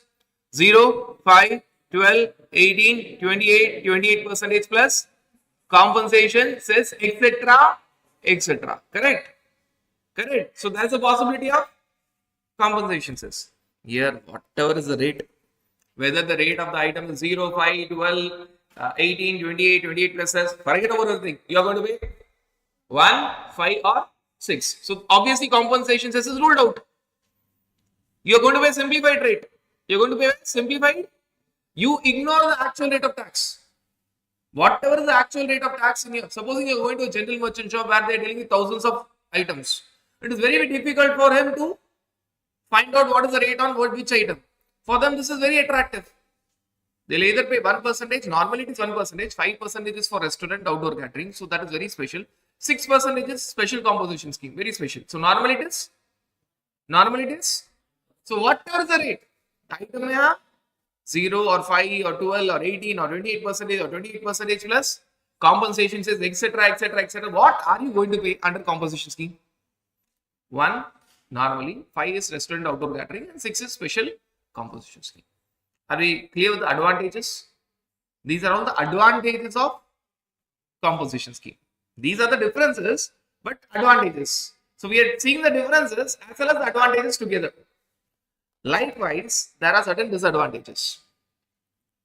There are certain disadvantages of composition scheme. So what we saw now were the advantages of composition scheme. What we are seeing now are the disadvantages of composition scheme.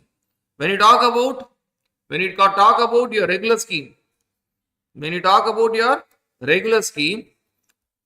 are talking about your output tax, outward supply, sales, technically called as outward supply.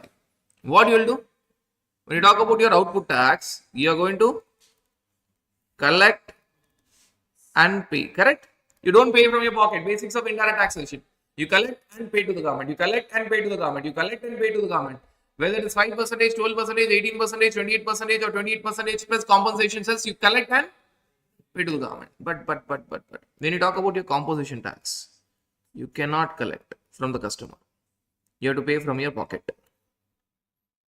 Whatever percentage, normally it is 1, but it can be 5 or 6. You have to pay from your pocket. You have to pay from your pocket. You cannot collect from the customer. That 1%, 5% or 6%, 6%. That is the reason we call it as composition tax. I don't equate that 5% with normal 5% because this 5% you cannot collect it. You cannot collect it. You have to pay from your pocket. You have to pay from your pocket. This is disadvantage of composition scheme. This is one of the disadvantage of composition scheme. The other disadvantage is on your purchases, inward supply. On your inward supply, you can claim input tax credit if you are under regular scheme. That's the beauty of indirect taxation, GST, correct? Cascading or no cascading? In GST, cascading or no cascading? You can take the credit on your inward supply, that is purchases. Therefore, your cost increases or decreases? Cost increases or decreases? If you can take the credit, your cost decreases. Your cost decreases. Now, under your composition scheme, you cannot take input tax credit. On your purchases, you cannot take any ITC. It gets added to your cost. It is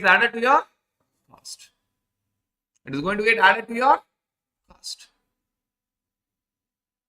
Are you guys clear with this understanding? So for your composition scheme, it gets added to your cost. You cannot take input tax credit. You cannot avail your input tax credit, which means whatever items are being purchased by a composition scheme dealer, all the GST on the purchase invoices or the expenses invoices or the capital goods invoices, fixed assets invoices, it gets added to your cost. When your cost increases, price increases. Obviously, this composition tax you can even not collect from the customer. Your composition tax increases. But you cannot collect it from the customer. So these are the major disadvantages of your composition scheme. Major disadvantages. What are the major disadvantages? One is on outward supply, one is on inward supply. On your outward supply, can you collect and pay composition tax, or you have to pay from your pocket?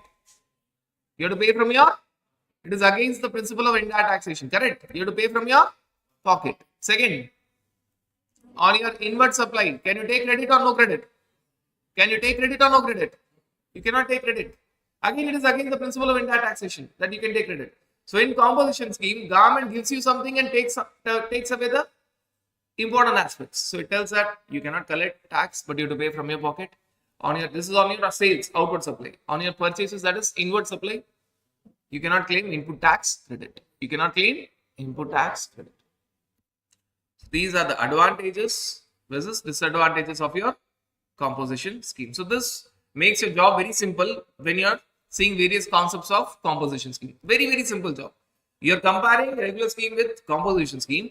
Simultaneously know the advantages of composition scheme. You also know the disadvantages of composition scheme. There are other differences as well.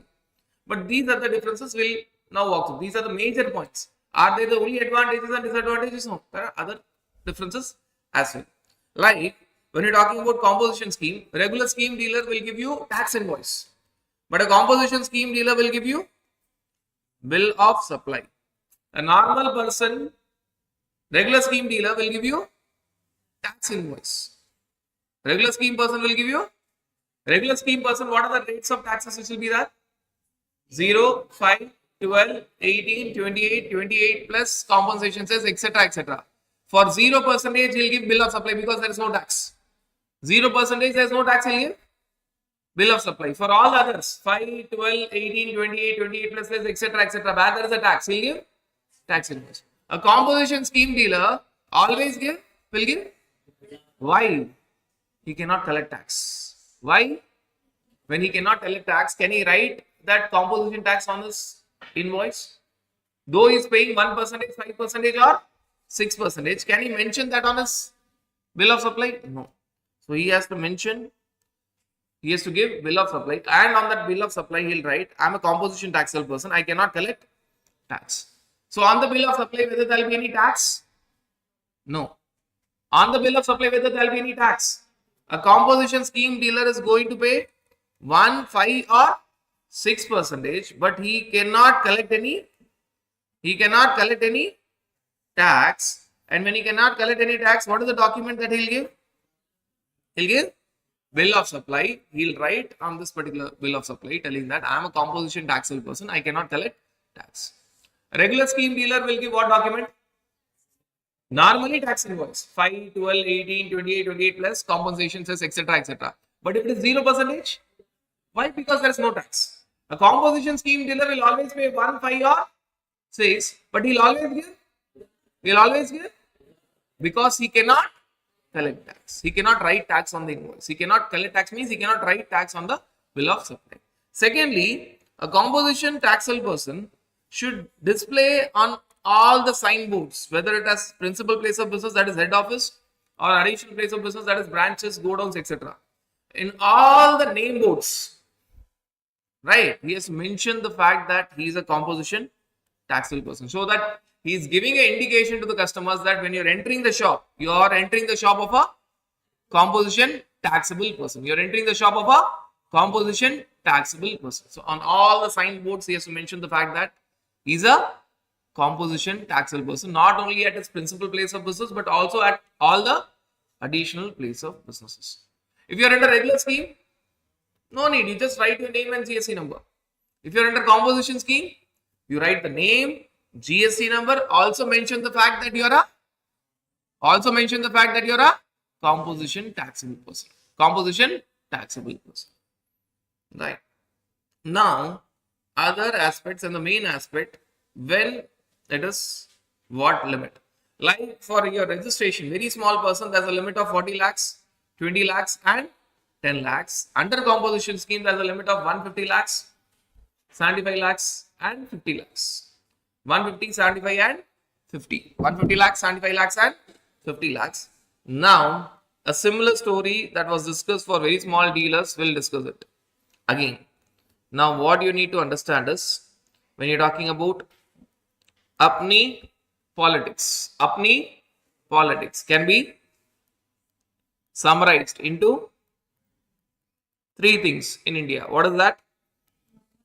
Money, land and ram. Now you are very small or small? Very small means no registration. Now you are very small or small? Now no more politics is time pass for you. When you are very small, politics was time pass for you. Now you are not very small. You are small. You have got the voting rights. So you are small. Now politics cannot be time pass for you. So here Telangana, Puducherry doesn't come. Here Telangana, Puducherry doesn't comes. And all the other states and union territory. All the other states and union territories. What about your composition scheme? It doesn't works very similar to your 40 lakhs, 20 lakhs, 10 lakhs, but it is more or less you can compare. But you need to understand one important factor, that when you're talking about your composition scheme, there is something called as normal composition scheme and something called as special composition scheme. Now, whatever we are discussing is all for normal composition scheme. For special composition scheme, that is all the states and union territory. So, composition scheme is split into two parts, normal and special. Now, when you talk about your normal composition scheme, if you're working in special states, what are the special states now?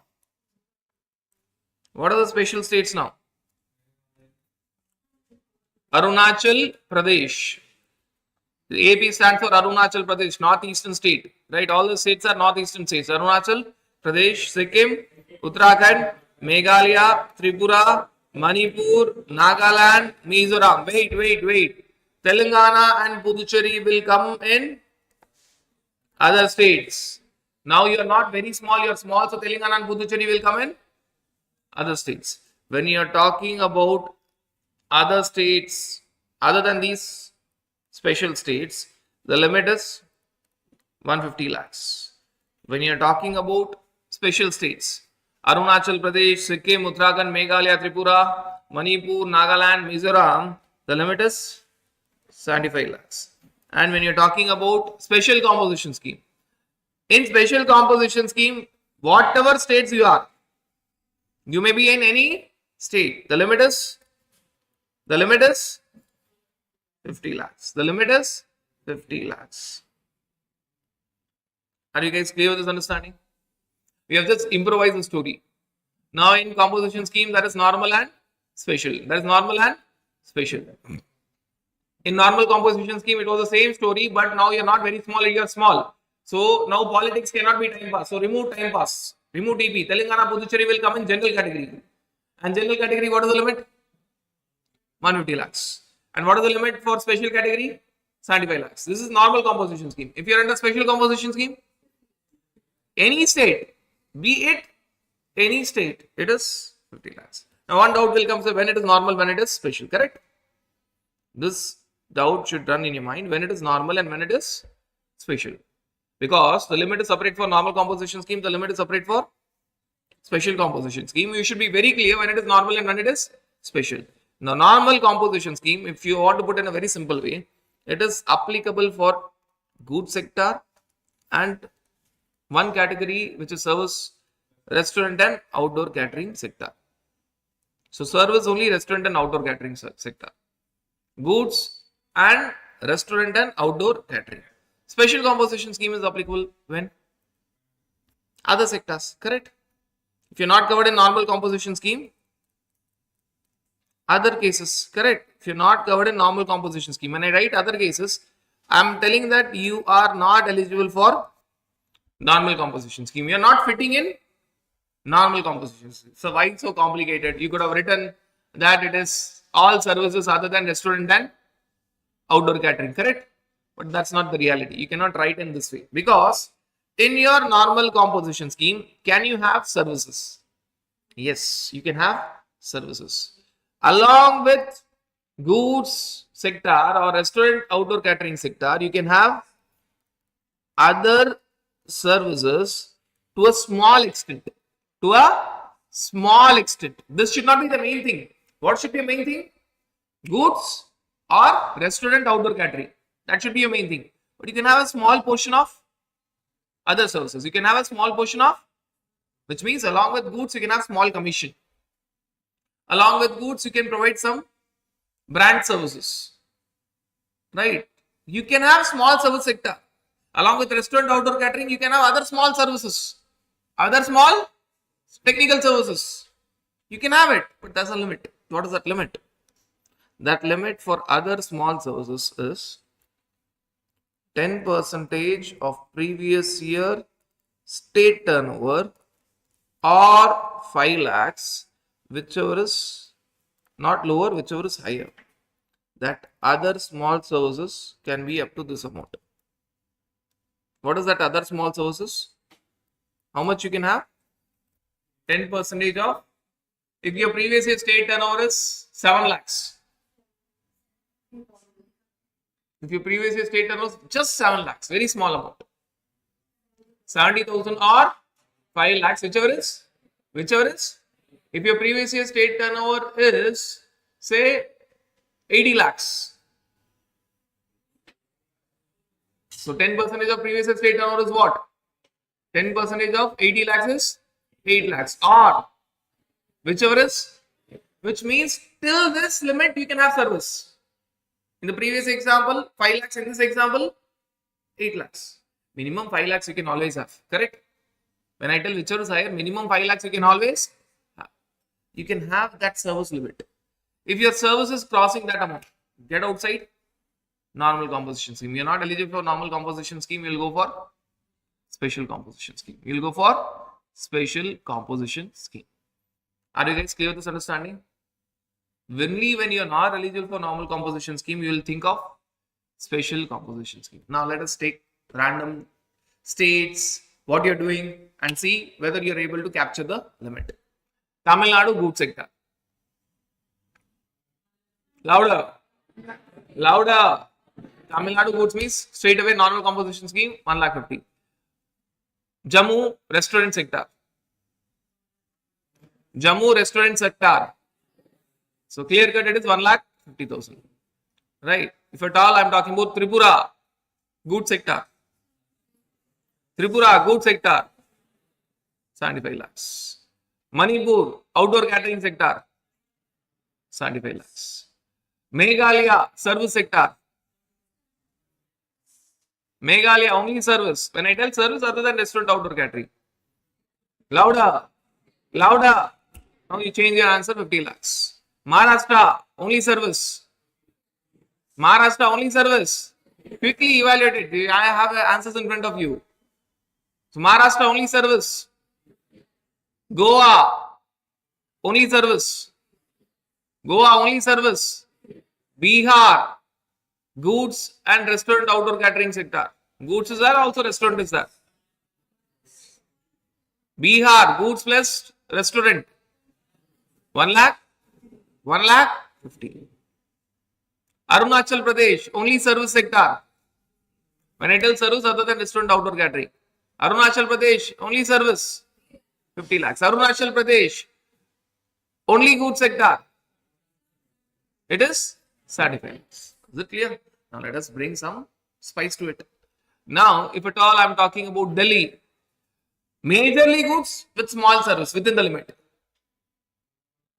Majorly goods with small service within the limit. When I tell within the limit, it is 10% of the previous year state turnover or 5 lakhs, whichever is higher. So it is within the limit.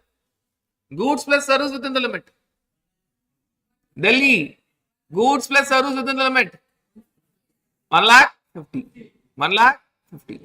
Puducherry, goods plus service within the limit. Pondicherry, goods plus service within the limit.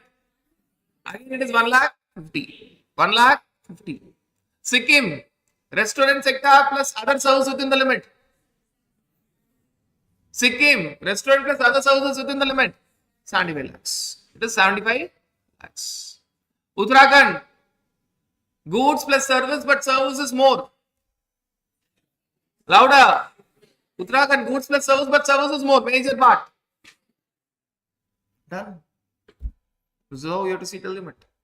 Now you see any questions of IC, you are very clear. When it is 150, when it is 75, when it is 50 lakhs. If you are not eligible for compositions, normal composition scheme, you will go for special composition scheme. Normal composition scheme is discussed in section 10.1, 10.2, and special composition scheme is discussed in section 10, subsection 2A. Right. So it is very clear to know when it is 150, when it is 75, and when it is 50. If you have a clear-cut story in your mind, then you put everything in one part rather than by hearting. This chart will tell you all the points. When it is 150, when it is 70, and when it is 50 lakhs. Whether there can be any fight between 150 lakhs and 50 lakhs? If I now, till now it was all one state. If I bring two states, can there be any fight between 150 lakhs, 50 lakhs? Or 75 lakhs, 50 lakhs? No. 50 lakhs means it is only 50 lakhs. If you're not eligible for normal composition scheme, you have to go for special composition scheme. In special composition scheme, all the states will always have. So there cannot be a fight between 150 lakhs, 50 lakhs or 75 lakhs, 50 lakhs. But can there be a fight between 150 lakhs and 75 lakhs? Yes. You can work in two states, Tamil Nadu and Tripura. Tamil Nadu and Tripura. Both goods. Louder. So when you are having higher limit and lower limit, you'll go for. And here, no coming back and all, nothing, no nonsense. So if it is 150 lakhs, 75 lakhs, answer is. So if you are working in Tamil Nadu, Tripura, good sector, what will be answer? So it is 150 lakhs for Tamil Nadu, 75 lakhs for Tripura. What you will select? That's it. Pan India. So you'll select 75 lakhs and you'll evaluate. All these limits are aggregate turnover, which means it is Pan India or state wise. Pan India. You're talking about Pan India aggregate turnover. Pan India aggregate turnover. Are you guys clear with this understanding? Are you guys clear with this understanding? So this is all about the limit. There cannot be a fight between 150 and 50 because both cannot coexist. There cannot be a fight between 75 and 50 because both cannot coexist. Right? It can be only 150 and 75 lakhs. And whenever there is a fight between 150 lakhs and 75 lakhs, who will win? There's no going up again. You cannot tell that, sir, whether it will come back. No. If it is 150, 75, answer is always 75. Full stop. Answer is always 75 lakhs. Are you guys clear with this understanding?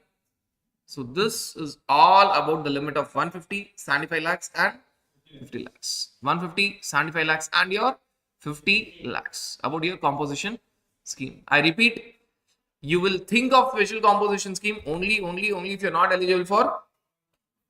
So first step is always normal composition scheme. If you see that you're not fitting that, you come out of it, you will go for. So can you think directly of special composition scheme? No. First you will evaluate 150 lakhs, 75 lakhs. If you see that you're not fitting that, then you have to go for 50 lakhs. If you see that you're not fitting that also, what is the answer? Regular scheme. Go to not fitting in normal composition scheme. If you're not even fitting in special composition scheme, please go to regular scheme. Please go to regular scheme. Are you guys clear with it? And it is highly possible. Supposing you're dealing with goods sector and service sector, but service is major. What will be the limit? If you're dealing with goods and service, but service is major. Louder. It is 50 lakhs, special composition scheme. But you see your turnover is more than 50 lakhs. Your turnover is supposing 80 lakhs, but it is more than. You're there in Tamil Nadu. I'll make it very simple. You're there in Tamil Nadu. You're dealing with goods and services. Services more than the limit. This is called as inner limit. More than the limit. More than the limit. Inner limit. That is 10% of previous year state turnover or 5 lakhs, whichever is higher. So in Tamil Nadu, you're dealing with goods and services, but services more than limit. Service is major. Right? Can you think of 150 lakhs, 75 lakhs? No. You can think only of special composition scheme. What is the limit there? But if you see your turnover is 75 lakhs, you cannot even think of, you are ruled out of normal composition scheme. You cannot even fit under special composition scheme. Please go to regular scheme. Please go to evaluate normal, evaluate special. If you're not fitting anywhere, go to regular scheme. Go to regular scheme. You are not allowed to enter composition scheme. Now to do with more with numbers, there are some important differences when you talk about your 40 lakhs, 20 lakhs and 10 lakhs limit. And when you compare it with 150 lakhs, 75 lakhs, 50 lakhs limit. People make a lot of mistakes here because this is threshold limit for registration and this is threshold limit for composition scheme. There are certain important differences that people fail to understand. Right. Now, first difference is this limit when you talk about 40 lakhs, 20 lakhs, 10 lakhs. This is only of current year aggregate turnover. If your current year aggregate turnover is up to 40 lakhs or 20 lakhs or 10 lakhs, then you need not take registration, correct? If your current year aggregate turnover is up to 40 lakhs, 20 lakhs, 10 lakhs, then you need not take registration. But You don't see previous year turnover and all. You see current year. You see the existing year aggregate turnover. Here, if your previous year aggregate turnover is less than 150 lakhs, 75 lakhs, 50 lakhs, then you can enter composition scheme. Your entry is there inside composition scheme. Plus, you have to also ensure that if your current year aggregate turnover crosses 150 lakhs, 75 lakhs, 50 lakhs, you have to exit composition scheme. Both are important. For entry point, you will see the previous year aggregator. Can I enter inside composition scheme? For that, you have to check previous year aggregate turnover up to 150 lakhs, 75 lakhs or 50 lakhs. If it is that, please enter composition scheme. If it is more than that, you cannot even think of compositions. That is the entry point. For entry point, you'll always check previous year aggregate turnover. Now we are inside composition scheme. Assume that you're inside composition scheme because your previous year aggregate turnover was within the limit. When you're inside composition scheme, you cannot be inside composition scheme throughout the year. Supposing we are talking about normal composition scheme 150 lakhs. Just think of it. My previous year aggregate turnover is 100 lakhs. Can I enter? Limit is Tamil Nadu goods. Tamil Nadu goods means what is the limit? Tamil Nadu goods is what is the limit? 150 lakhs. My previous year turnover is 100 lakhs. Can I enter composition scheme? Yes. My previous year turnover is up to 150 lakhs. I can enter normal composition. I can enter it. I can enter. If my previous year turnover itself is 2 crores, 200 lakhs. I cannot even enter. So if I have to check my previous year turnover, if it is up to 150 lakhs, in the first example it was 100 lakhs. Can I enter? Yes. Once I enter, it doesn't mean that I'll be inside composition scheme forever. My current year aggregate turnover crosses 150 lakhs. My current year aggregate turnover say 170 lakhs. Will I be inside composition scheme forever? No. Till 150 lakhs, I'll be working inside composition scheme. For the last 20 lakhs, I'll go for regular scheme. I will exit composition scheme. So if I were to tell in this way, I've started my business. I'm into year 1, year 2, year 3. I've started my business means my previous year turnover is 0. Year 1 turnover is 100 lakhs, year 2 turnover is 170 lakhs, year 3 turnover is 130 lakhs. And we are talking about, I have to give a context, therefore I am giving a context that you are talking about Tamil Nadu goods, which means the limit is 150 lakhs. In the first, we are talking about composition scheme entry. Then we are talking about how much is composition tax based on exit. Now, can I enter composition scheme? In the first year, can I enter composition scheme? Yes, I can enter composition scheme. Will I exit composition scheme? I will not exit composition scheme. What will be my composition tax? My composition tax will be 100 lakhs. Goods sector means 1%. Clear? Second year. When I enter second year, I will check my previous year aggregate turnover. What is my previous year aggregate turnover? Year 1, my previous year aggregate turnover was 0. Year 2, my previous year aggregate turnover is 100 lakhs. Is it within the limit of 150 lakhs? Can I again continue inside composition scheme? This was entry. This is continuation. Can I continue for composition scheme? Yes. Because my previous year aggregate turnover is up to 150 lakhs. It is 100 lakhs. Will I be under composition scheme forever throughout the year? No. I have to exit when I'm crossing. So my previous year aggregate turnover is up to 150 lakhs. I can enter. But now my current year aggregate turnover has crossed. So what will happen? Till 150 lakhs, I'll be under composition scheme. Assume that I am dealing with goods which is having 12% rate. After that, I'll be going to regular scheme. And my regular tax, what is the normal rate?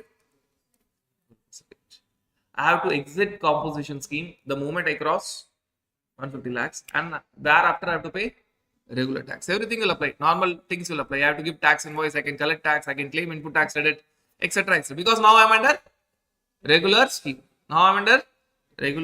Year 3. Can I enter composition scheme?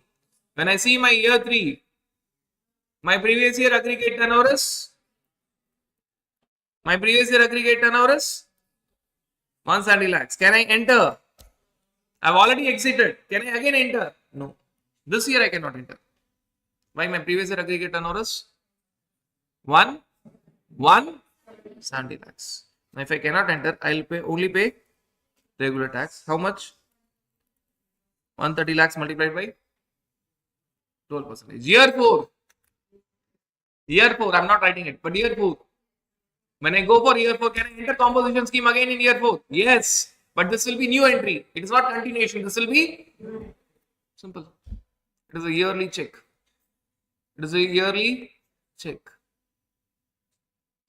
Right. Now people actually confuse that what is this previous year 150 lakhs, 75 lakhs, 50 lakhs. It is all entry. It's only to check whether you are allowed or not, whether you are welcome or not. Whether you are welcome inside this class or not is based on this entry. For continuation, there is some condition. Actually, you are going to pay only based on current year turnover. So current year, you will see exit point as well as payment. So if you see current year, this previous year, entry was always based on previous year aggregate turnover. Your continuation was always based on current year aggregate turnover.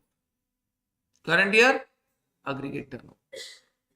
Are you guys clear with this understanding? So that is an important part. Now you understand in composition scheme that is both previous year aggregate turnover, but that is not for your exit and payment. It is only for entry. Then current year aggregate turnover is for mainly relevant for your exit. It's mainly relevant for your exit. Now, second important point, that when you're talking about your registration limit, 40 lakhs, 20 lakhs and 10 lakhs, and this is relevant only till you get the registration. This is a yearly affair. This is only till you are registered. Once you are registered, your limit of 40 lakhs, 20 lakhs, 10 lakhs is not at all relevant. Even assume that you are not crossed the limit of 40 lakhs, 20 lakhs, 10 lakhs. If you've taken registration, payment is must. Forget about 40 lakhs, 20 lakhs and 10 lakhs. Supposing my turnover is only 2 lakhs. For some reason I have taken, payment is must. Then forget about 40 lakhs, 20 lakhs, 10 lakhs. Once registration, delete from your mind 40 lakhs, 20 lakhs, 10 lakhs. This 40 lakhs, 20 lakhs, 10 lakhs is only for your registration. If at all you have registered at that point of time or even before that point of time, forget about 40, 20, 10. Continue making the payment, and you are not going to do this every year. Once you are registered, after that, forget about it. Whereas your composition scheme is not like that. Composition scheme will keep changing year on year, which you have seen with the help of that particular example. Now, second important aspect that one needs to understand is that when you're talking about your registration, you are not even concerned with state turnover. You are not even bothered about your state turnover. But here you require state turnover also. You do require state turnover. You do require your previous year state turnover, and you do require your current year state turnover. Previous year state turnover is relevant only for your normal composition scheme for finding out the service limit. For finding out how much service you can have. So this is relevant in only in normal composition scheme for finding out service limit. What was that? 10% of previous year state turnover or 5 lakhs, whichever is higher. It will vary for state to state. Supposing you're working in 2 states, you'll have service limit different in one state, different in other state. Different in one state, different in other state. Right? So service limit, previous year state turnover. And current year state turnover is required for everything. Current year state turnover is required for normal composition scheme as well as special composition scheme for payment purposes. Whenever you're going to make the payment, it is based on current year state turnover. It is based on, see, if I'm working in Tamil Nadu and Andhra, Will I pay taxes together in both the states? I'll pay separately in Tamil Nadu, separately in Andhra. Separately in Tamil Nadu, separately in Andhra. Supposing in a particular quarter, because I'm going to pay on quarterly basis. Because I'm going to pay on in a particular quarter, in Tamil Nadu, the turnover is 10 lakhs and in Andhra, the turnover is 5 lakhs. I'm dealing with goods. What I'll do? In Tamil Nadu, I'll pay 10 lakhs multiplied by 1%. 10 lakhs multiplied by 1% composition tax. In Andhra, I'll pay 5 lakhs multiplied by 1% composition tax. You're getting that? So that is state turnover. When you're making the payment, it is state turnover. When you're checking entry and exit, I'll add both Tamil Nadu and Andhra. For checking, can I enter, will I exit? When I'm checking my entry point and exit point, I'll not see Tamil Nadu separately, I'll not see Andhra separately. I'll club it. What is my pan India turnover in previous year? I'll not see Tamil Nadu separately, I'll not see Andhra separately. I'll come add both and see whether I'm within 150 lakhs, 75 lakhs, 50 lakhs. When I'm checking my exit, should I leave composition scheme? I'll not see Tamil Nadu separately, I'll not see Andhra separately. I'll see current year aggregate turnover together to see whether I have to exit or not. For entry and exit, I'll see aggregate turnover. I'll see Tamil Nadu and Andhra together. Tamil Nadu and Andhra together. But when I'm talking about payment, whether this payment is always on quarterly basis. So this will not be worked on yearly basis. This payment is always on. So that will be worked for 4 quarters, correct? 4 quarters of what? Current year. 4 quarters of what? So for supposing in your current year, first quarter Tamil Nadu is 10 lakhs and first quarter Andhra is 5 lakhs. So in Tamil Nadu, you'll pay 10 lakhs multiplied by 1%, assuming that you're dealing only with goods, normal composition scheme. In Andhra, you'll pay 5 lakhs multiplied by 1%. Are we clear with this understanding? Are we guys clear with this understanding? Actually, if you see in composition scheme, you do use previous year aggregate turnover, current year aggregate turnover for checking the entry and the exit. Entry is based on previous year pan India turnover. Exit is based on current year pan India turnover. There you check 150 lakhs, 75 lakhs, 50 lakhs and decide whether you can enter and decide whether you have to exit. This is not one state, it is pan India aggregate turnover. You also use state turnover and you also use both previous year state turnover and previous year state turnover to find how much service you can have under normal composition scheme. Normal composition scheme, what is the point? Will you deal only with goods, restaurant, outdoor catering, or can you have even services? In normal composition scheme, your main element should be goods or restaurant, outdoor catering, but you'll have small portion of, what is that small portion of other services? You have to decide a limit, how much service you can have. When you have to decide a limit, you should have a formula. What is that formula? 10% of. So in Tamil Nadu, I'll have one service limit. Supposing my previous year turnover in Tamil Nadu is 70 lakhs and in Andhra is 60 lakhs. Tamil Nadu it is 70 lakhs, in Andhra it is 60 lakhs. What is my pan India turnover? 130 lakhs. Assuming that I am dealing with the goods, it is within the limit of 150 lakhs. Within the limit of, what is my aggregate turnover in previous year? 70 plus 60 lakhs, 130 lakhs, which is within the limit of, why? I have selected Tamil Nadu and Andhra. I am dealing with goods. So what is my limit? Tamil Nadu, Andhra goods. Tamil Nadu, Andhra goods. Tamil Nadu, Andhra goods. 150 lakhs. Is that clear? Both are normal states, 150 lakhs. What is my previous year aggregate turnover? 75 lakhs, 70 lakhs and 60 lakhs, 130 lakhs. Am I within the limit? Can I enter composition scheme? When I am entering composition scheme, I will enter in Tamil Nadu as well as Andhra. Correct? Now let us only focus on service. How much service I can have within Tamil Nadu? 7 lakhs. Previous year state turnover 70 lakhs multiplied by 10%, 7 lakhs or 5 lakhs, whichever is higher. How much service I can have within Andhra? It is previous year state turnover 10%, which is 60 lakhs multiplied by 10% or 5 lakhs, whichever is. So that service limit will be different for Tamil Nadu state 7 lakhs and different for Andhra Pradesh, which is 6 lakhs. Are you getting that? Are you getting that? Now, even there is a current year state turnover. What is the relevance of current year state turnover? See, finally, you have to make the payment of composition tax, correct? Now, we have discussed composition tax payment is quarterly or yearly. What was one of the advantages of composition scheme? Quarterly payment, yearly return. Quarterly, but this quarterly payment will be based on what? Current year state turnover. Current year, I will not pay together. If I am working in Tamil Nadu and Andhra, I will pay separately for Tamil Nadu, separately for Andhra. So it is not based on aggregate turnover, it is based on.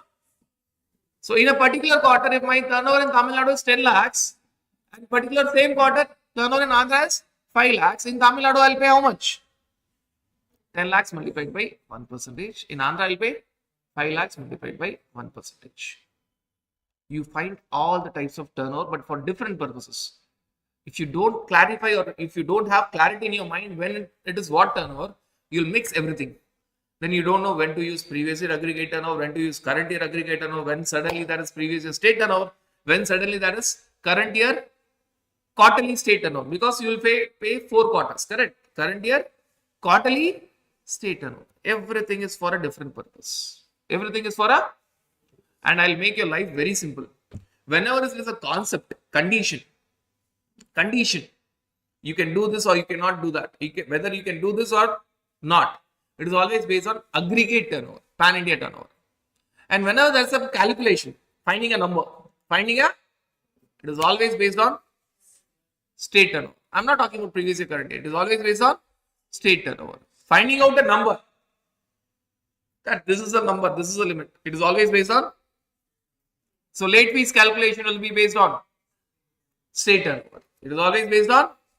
So whenever there is a number throughout GST, this is not only for this chapter, this is throughout GST. Whenever you're going to decide whether you can do this or you cannot do this, it is always based on aggregate pan India turnover.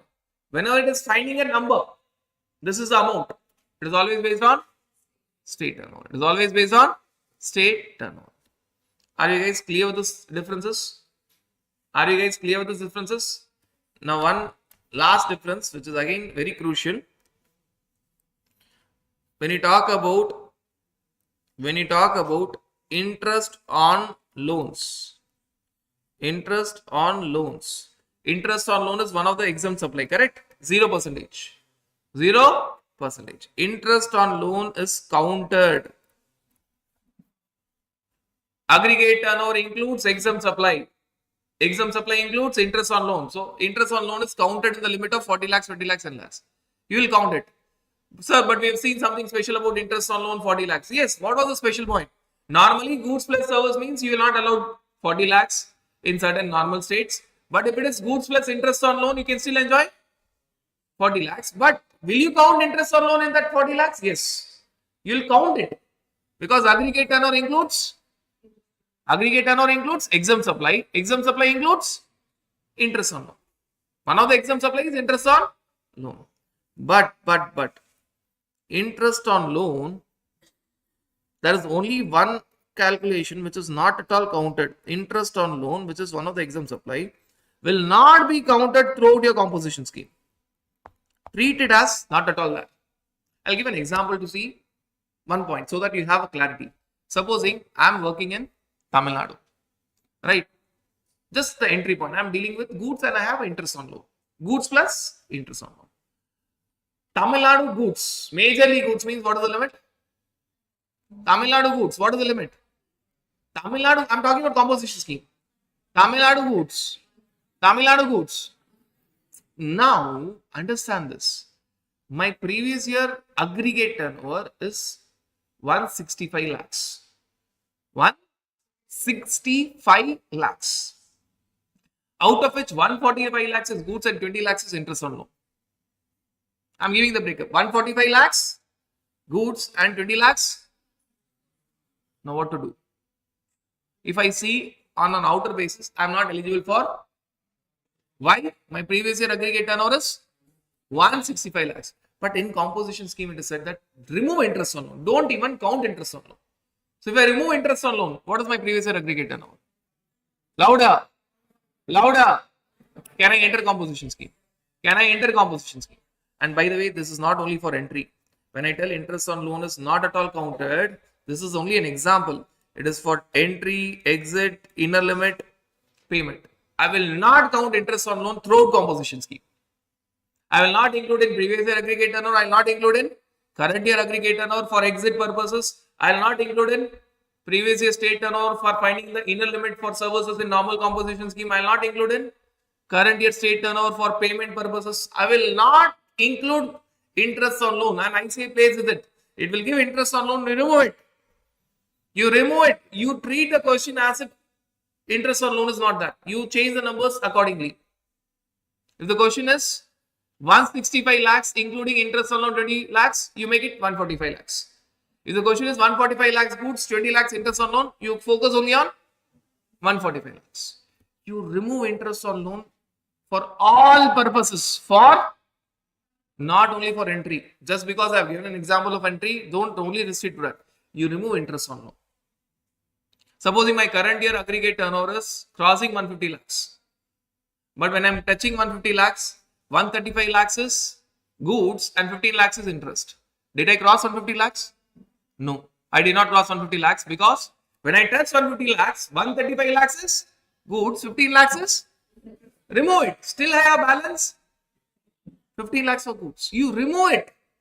You remove from all purposes. You remove it for entry purposes, that is previous year aggregate turnover, exit purposes, that is current year aggregate turnover, inner limit of services, which is based on previous year state turnover, and payment purposes, which is based on current year state turnover, but payment will be on quarterly basis. You remove from everywhere. You remove from everywhere. Now, these are all points important for calculation. Actually, what we are doing is, first we are seeing the calculation part of composition scheme. And we are done with the calculation part of composition scheme. So once you have a clarity, you'll never make a mistake. So yes, that is previous year aggregate turnover, current year aggregate turnover, previous year state turnover, current year state turnover. All the possible things which can be there are there within composition scheme, but all are having different purposes. Previous year aggregate turnover is the first thing that you'll check for entry. Can you go for it or not? Current year aggregate turnover is the last thing that you'll check, whether you are within composition scheme or you have to tell Tata bye-bye to composition scheme. Previous year state turnover, you will check somewhere in the beginning. After you enter, you will check how much service I can have, but that is allowed only when you are working in normal composition scheme. Current year state turnover, you will keep checking every quarter because you have to make payment every quarter. You have to make payment every quarter. And this interest on loan, normally it is part of aggregate turnover. It is part of aggregate turnover. But for composition scheme, you will not count interest on loan. You will not even count interest on loan. You remove that from everywhere. You remove it from previous year aggregate turnover, entry purposes, current year aggregate turnover, exit purposes, previous year state turnover, limit for services in normal composition scheme, and current year state turnover, relevant for quarterly payment. Remove from all the questions. If the question is giving you, say for example we have seen for entry and exit. I'll give one more example for payment. Current year state turnover, first quarter state, first quarter current year. Now I'm not talking about the entire current year, first quarter. In Tamil Nadu, there is a turnover of 2 lakhs. 10 lakhs goods, 2 lakhs interest. 10 lakhs goods and 2 lakhs interest on loan. You will pay composition tax how much? You will pay only 10 lakhs multiplied by. Got that? You remove from everywhere. You remove from everywhere. Are you guys clear with this understanding? So this is very, very crucial, very, very important. Now, once you know all these things, believe me, ICF never asks all such questions where it combines everything. But when it combines everything, if you don't know these points, you can never crack the question. Think of the toughest question that ICA can ask. And if you don't have clarity with all these points, I bet not even 1 out of 100 students will get a right answer. Because you don't have clarity when to use what. But once you have a clarity, you are expecting ICA to ask the toughest question. Yes, now you give multiple states. I know multiple states, how to work out. I have some clarity of when, what is relevant. You will go step by step. Because you have a clarity in your mind that there are 4 types of turnover. Previous year aggregate turnover, current year aggregate turnover, previous year state turnover and current year. And everything has a different objective. One is for entry, one is for exit, one is for inner limit of services, and one is for your payment purposes. So that clarity you'll have. Now, final thing which is required for your calculation, number purposes, calculation part of your composition scheme. One was your numbers. When is what limit, whether you'll enter or not. One is the rate of tax. What are the types of rates of tax in your composition scheme? Normal composition scheme, special composition scheme.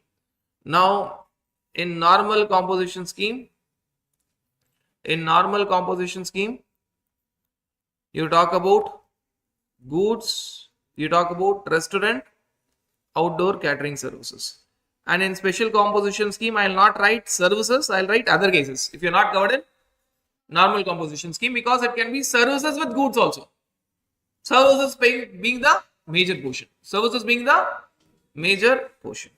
Now, when you are dealing with goods, you can be a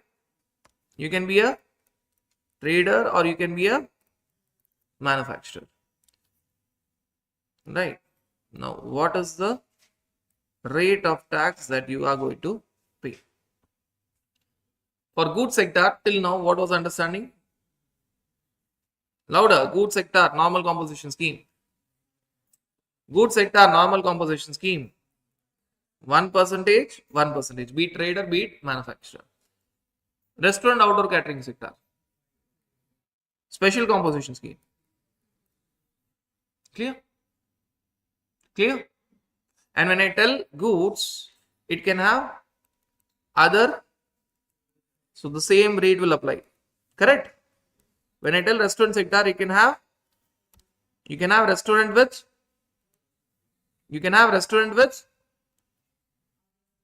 other services. Correct? But within the limit. Correct? That other services will be within the limit. So if we are dealing with goods with minimum service, the rate is still 1%. If you are dealing with restaurant with minimum other services, the rate is still 5%. And when you talk about other cases, it can be services along with goods, but services being the major portion. The rate will be still 6%. The rate will be still 6% because people confuse. Services means always 6%. No, it is not like that. It is not like that. Goods means always 1%. No, it is not like that. It is majorly service, but goods small portion you are working under special composition scheme. It is 6% for the entire turnover. You don't segregate that goods and services. It can be otherwise also. Goods with minimum small services within small limit, within the inner limit. It will be 1%. Restaurant, outdoor catering with services within the limit. It will be 5%. Not only on restaurant but also on small services. If it is goods with services in small portion, 1% is not only on goods but also on the small portion of services. And it can be special composition scheme where you have services majorly, some small portion goods also. It will be 6%, not only on services but also on the small portion of. ICA has never asked it in your study material or RTP or MTP or examination. That doesn't mean question cannot come. You can get all these questions. Then you will be confused which rate to apply. Clear? But one small change, when you talk about 1%, when you're talking about a trader, 1% is only on taxable supply. If it is exempt supply, you will not pay. If you're a manufacturer, 1% is on taxable supply plus exempt supply. If you are a restaurant, outdoor catering sector, 5% on taxable supply plus exempt supply. If you are under service sector, 6% on taxable supply plus. So, trader for the purpose of only payment will pay only on taxable supply. Supposing, I will give a very simple example. In a current quarter, I am only dealing with goods. Assume that Tamil Nadu goods. So that mind is very clear to 150 lakhs. Tamil Nadu goods. When that is the scenario, in one quarter, payment means I will talk about quarter. Payment means I will talk about a quarter. I am having a turnover of 20 lakhs. How much? 15 lakhs taxable supply, 5 lakhs exempt supply. 15 lakhs taxable supply and 5 lakhs exempt supply. Now what will happen? So in a particular quarter, I have 15 lakhs taxable supply, 5 lakhs exempt supply. This is only for payment purposes. So therefore I am writing quarter of which year? Quarter of current year or previous year? Quarter of current year. Now if at all I am a manufacturer and if I am a trader, what will be the difference? If I am a manufacturer, I'll pay 20 lakhs multiplied by 1%. If I'm a trader, I'll pay 15 lakhs multiplied by 1%. The difference is, if I'm a trader, I'll pay only on taxable supply. You got that? And this benefit for a trader is only for the purpose of payment, not for entry and exit. Do not conclude that if you're a trader of goods, you will not count exempt supply. No, you will count exempt supply when it is previous year aggregate turnover, current year aggregate turnover for entry and exit purposes respectively. You'll also count this exempt supply when it is finding out the inner service limit. 10% of previous year state turnover, 5 lakhs, whichever is higher. You will not count exempt supply only for the purpose of payment. So do not have a wrong assumption that trader you will not count exempt supply. Trader you will not count exempt supply only for the purposes of payment. Exempt supply will not be counted. Exempt supply will not be counted. Because understand that whether it is aggregate turnover or state turnover, both includes exempt supply. Both includes exempt supply. Both includes. So when this exempt supply is not being counted,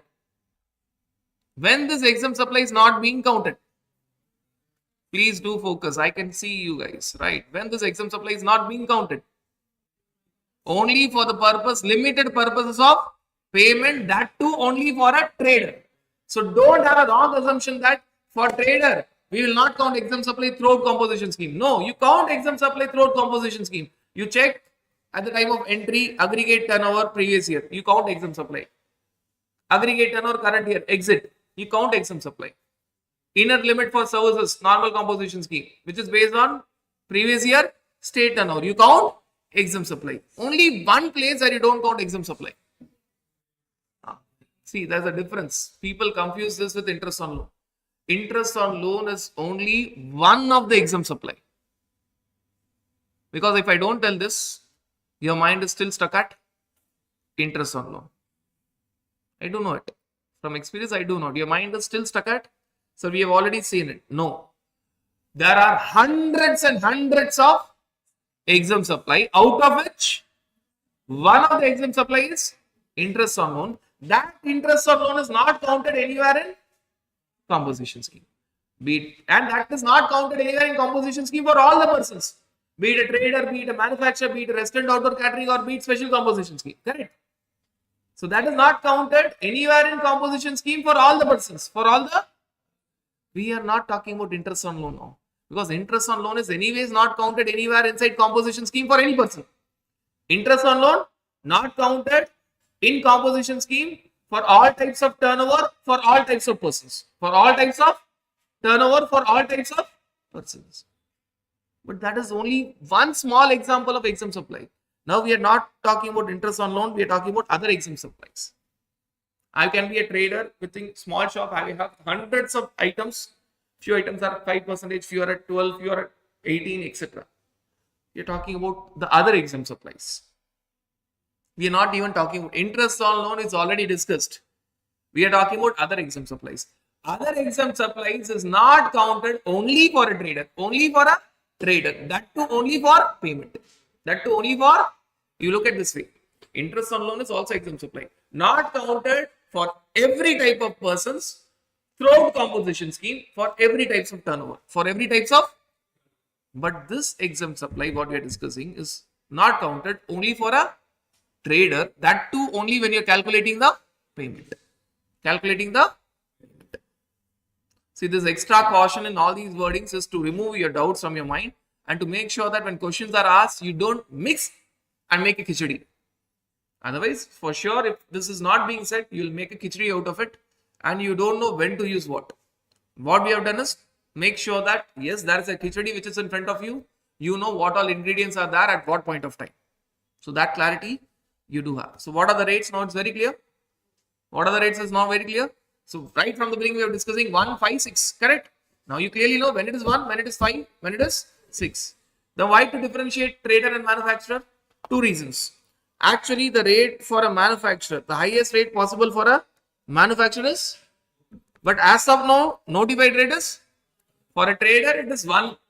For a manufacturer it is 2% maximum rate, but notified rate is first difference. Second difference, for a trader it is 1% only on taxable supply, but for a manufacturer it is 1% on taxable plus exempt supply.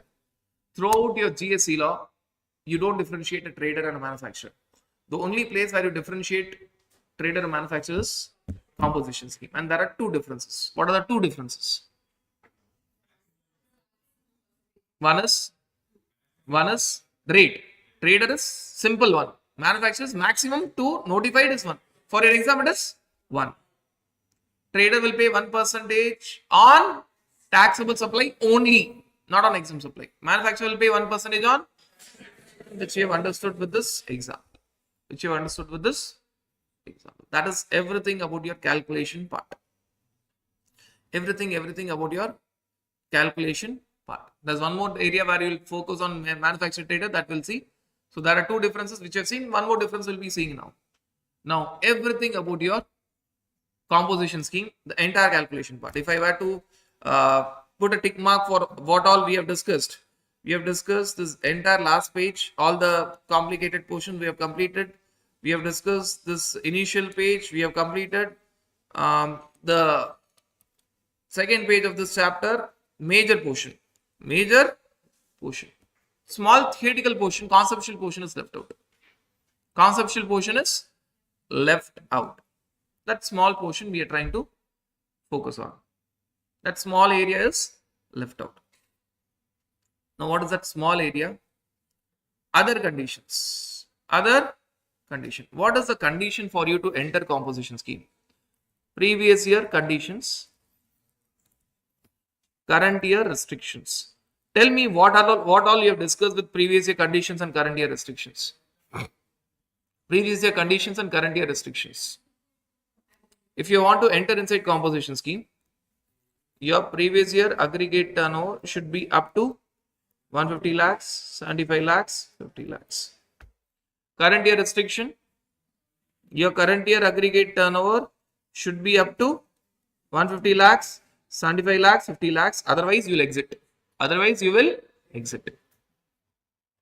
Previous year is all about entry. Current year is all about exit. So rather, if I am writing exit, I will write in positive language. If it crosses 150 lakhs, 75 lakhs, 50 lakhs, you will exit. Right. Now, in previous year, there is only one more aspect which is to be touched. That in your previous year, you should not manufacture notified goods. You should not manufacture notified goods. And what are the notified goods? Pan masala, tobacco, ice cream, building materials. One more extra point, aerated water. So here there is an extra point which is coming. Aerated water. So this items we have already seen elsewhere. 40 lakhs. If you are dealing with pan masala, tobacco, ice cream, building material, you cannot go for. You can go for 20 lakhs, 10 lakhs, but you cannot go for. But here, you cannot even enter composition scheme. There is one more difference. One, there aerated water was not there. Here there is aerated water. There is one more difference. Here, there they were talking about trader as well as manufacturer. Here they are only talking about manufacturer. Here they are only talking about. So two differences. One difference, here the focus is only on manufacturer. There it was on trader as well as manufacturer. Second, here they include even aerated water. There aerated water was not there. If I were to explain more very clearly, if at all you are talking about pan masala, tobacco, ice cream, building materials, and if you are talking about aerated water, and if you are talking about other goods, and if I am telling that you are a trader, and if I am telling that you are a manufacturer, if I am trader of pan masala, tobacco, ice cream, building materials, can I think of 40 lakhs? I cannot think of 40 lakhs. This is for registration. I can think of 20 lakhs. But can I enter composition scheme? Yes. This is with respect to composition scheme. If I'm manufacturer of pan masala, tobacco, ice cream, building materials, can I think of 40 lakhs? No. Can I think of composition scheme? If I'm trader of aerated water, can I think of 40 lakhs? Yes. If I'm trader of aerated water, can I think of composition scheme? Yes. If I'm manufacturer of aerated water, can I think of 40 lakhs? Aerated water was not at all there in the list. Yes. If I'm manufacturer of aerated water, can I think of composition scheme? No. For all other goods, whether I'm a trader or manufacturer, I can think of 40 lakhs for registration. I can go for composition scheme. I can go for composition scheme. So this tells you the minute differences which are there in different places. If I'm trader of pan masala, tobacco, ice cream, building material, or if I'm manufacturer, I cannot think of 40 lakhs. Correct? In all other cases, I can think of 40 lakhs. Correct? Let us understand this simple way. If I am dealing with pan masala, tobacco, ice cream, building material, whether a trader or a manufacturer, I cannot think of. In all other cases, I can think of 40 lakhs. If I am manufacturing pan masala, tobacco, ice cream, building materials, or aerated water, I cannot think of composition scheme. I cannot think of. Only I am manufacturing pan masala, tobacco, ice cream, building material, or aerated water, I cannot think of composition scheme. Only for a manufacturer, all these items. In all other cases, I can think of composition scheme. In all other cases, I can think of composition scheme. Now, there is a current year restriction also in this case, that in current year, if I manufacture notified goods, pan masala, tobacco, ice cream, building materials, and aerated water, I'll be thrown outside. Exit. I have to exit composition scheme. So this is there in previous year for entry. For entry, I should not manufacture. Exit means if I manufacture, I'll exit. If I don't manufacture, I'll not exit. Clear? So previous year entry points are only 2. For entry, I have to check only 2 things. Whether my previous year aggregate turnover was up to 150 lakhs, 75 lakhs, 50 lakhs. Whether in previous year I was not manufacturing notified goods. If that is there, I can enter. Current year exit points are many.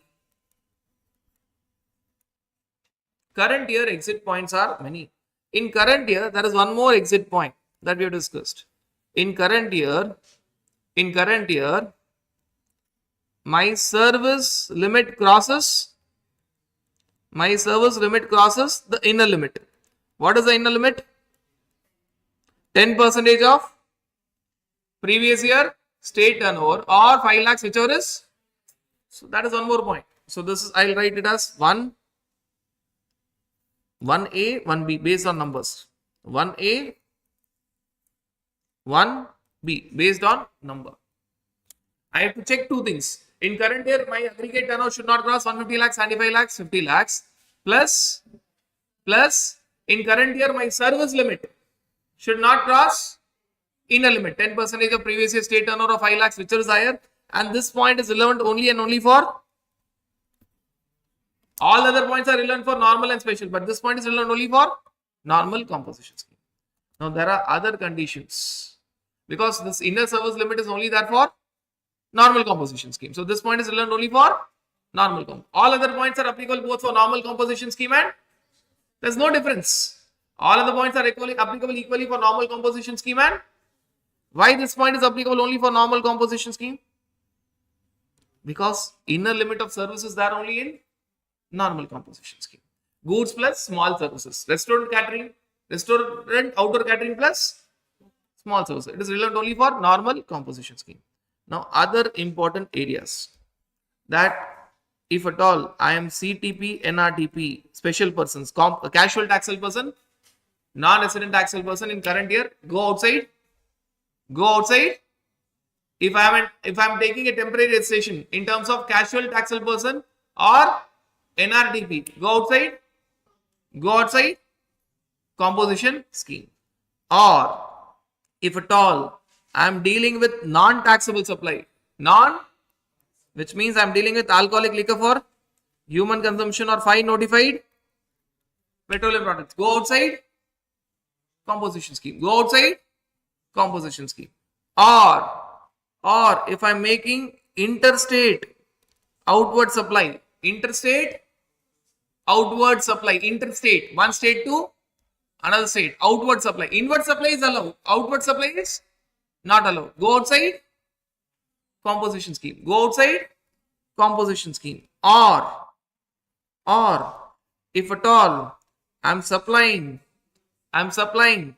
here it is only services. Previously goods was there, but now it is only services. If I'm supplying services through electronic commerce operator, ECO, electronic commerce online platforms where TCS is applicable, go outside composition scheme. Can I supply goods to ECO where TCS is applicable? Yes. Can I supply services where TCS is applicable? No. If I supply goods through ECO where TCS is applicable, I can be inside composition scheme. If I supply services through online platforms, electronic commerce operator where TCS is applicable, I cannot be inside composition scheme. I cannot be inside composition scheme. There's a difference. There's a difference. All these things I have to take care. Now people actually get confused, and ICA is actually given that confusion in one example. You know, they gave the previous year turnover.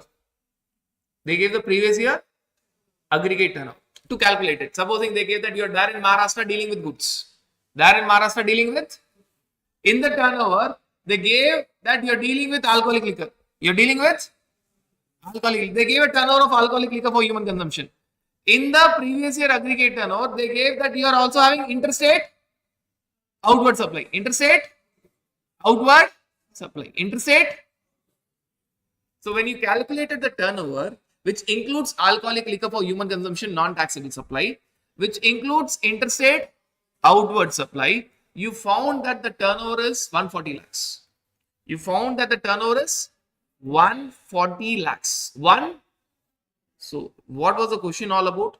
The question was all about you're there in Maharashtra, you're dealing with goods, and they are trying to ask you to find out previous year aggregate turnover. In that previous year aggregate turnover, one of the line item they gave alcoholic liquor for, and one of the line item they said that you are having interstate outward supply. So out of other turnover, these were there. When you made a total of all the turnover, including these items, your turnover came to 140 lakhs. Your turnover came to, can you enter inside composition scheme? Louder. Can you enter inside composition scheme? Can you enter inside composition scheme? Louder. That's the exact mistake that ICA wanted you to do. That's the exact mistake that ICA wanted you to do. What is your previous year aggregate turnover? Including all these items, what is your previous year aggregate turnover? And what is your limit if you're there in Maharashtra dealing with goods? Is it less than this limit? Correct? Can you enter inside composition scheme? I was showing you the mistake. I thought you will not make that mistake. But thank God that you made that mistake, because I wanted you to convey this point. What is relevant in previous year? Your previous year aggregate turnover should be up to 150 lakhs, 75 lakhs, 50 lakhs. Plus previous year you should not be manufacturing. Your entry point are only two conditions. Sir, no sir. In the turnover you said that you are also dealing with. In the turnover you also said that you are also dealing with. You are also having. Let it be. That was in previous year. That was in. If you are entering composition scheme in current year, make sure that you don't deal with alcoholic liquor for human consumption. Make sure that you don't make interstate outward supply. The question was very simple. The question was checking the criteria of, the question was actually given in a more intelligent way. They did not mention previous year. They mentioned say financial year 24-25. And they asked about, are you eligible for composition scheme in financial year 25-26. So obviously that 24-25 means, so at least now I am giving you all the hints that it is previous year. If you read the question, you will never even find that it is previous year. Because finally they tell that are you eligible in 25-26, which means 24-25 is. And you committed the mistake that I was trying to tell from my Atma, that don't commit this mistake. Do not commit this mistake. Because previous year, what is relevant? Only two simple points. You don't check anything in previous year except 2 points. Supposing I'll tell in a different way. Previous year I was CTP, NRTP. Is it relevant? No. Current year I should not be. Previous year I was supplying services through ECO where TCS is applicable. Is it relevant? No. Current year I should not be supplying services through ECO where TCS is applicable. Where TCS is applicable. Are we guys clear with this understanding? Are we guys clear with this understanding? So there's a difference between previous year entry. When I wrote that heading, might be many of you did not understand the significance. Previous year is all about entry conditions and current year is all about restrictions. If in current year you do any of these things, you will be outside composition scheme. So current year, if you want to be inside composition scheme, your aggregate turnover should not cross 150 lakhs, 75 lakhs, 50 lakhs. Your service limit in normal composition scheme should not cross 5 lakhs of previous year state turnover, whichever is higher. You should not be manufacturing notified goods. You should not start manufacturing notified goods. Already you are not manufacturing notified goods in previous year, only then you are entering. You should not start manufacturing notified goods in current year. You should not be CTP and NRTP. You should not start dealing with non-taxable supply. You should not start making interstate outward supply. Can you have interstate inward supply? Can you purchase from other states or outside India? Can you import? Yes. Can you purchase from other state? Yes. Can you sell to other state? No. Can you export? No. You should not supply services through ECO where TCS is applicable. You should not do all these things in current year. If you start doing it, you are thrown outside composition scheme same time. So normally people think that I'll be thrown outside composition scheme only when I touch 150 lakhs, 75 lakhs, 50 lakhs. No. There are so many reasons why you will be thrown outside composition scheme. Even before touching 150 lakhs, 75 lakhs and 50 lakhs. Are we guys clear with this understanding? Are we guys clear with this understanding? So this is all about your entry points and your exit points. Entry points and your exit points when you talk about your composition scheme. 1 or 2 simple concepts. If I'm thrown outside composition scheme in one state, can I be in composition scheme in other state? No. In one state, I cannot be in composition scheme. Other state, I cannot be in regular scheme. In all the states, I have to be under. Either in all the states, I have to be under composition scheme, or in all the states, I have to be under. That indirectly means that if I'm violating a condition in one state, supposing I'm working in 5 states, my manager in Maharashtra wrongfully started making interstate outward supply. Out of 5 states, 1 state is Maharashtra. That Maharashtra manager, for some reason, he made interstate. Am I removed only from Maharashtra or I am removed from all the states? I am removed from composition scheme in all the states. Why? One state, composition scheme. Other states, regular scheme. Not possible. Either in all the 5 states be under regular scheme, or in all the 5 states be under. What is the significance of this? If I am violating the condition in one state, I am thrown outside composition scheme from all the states. From all the states. Are you guys? Yes, please. Whether turnover is pan-India or state-wise. When you're talking about turnover, is it pan-India or state-wise?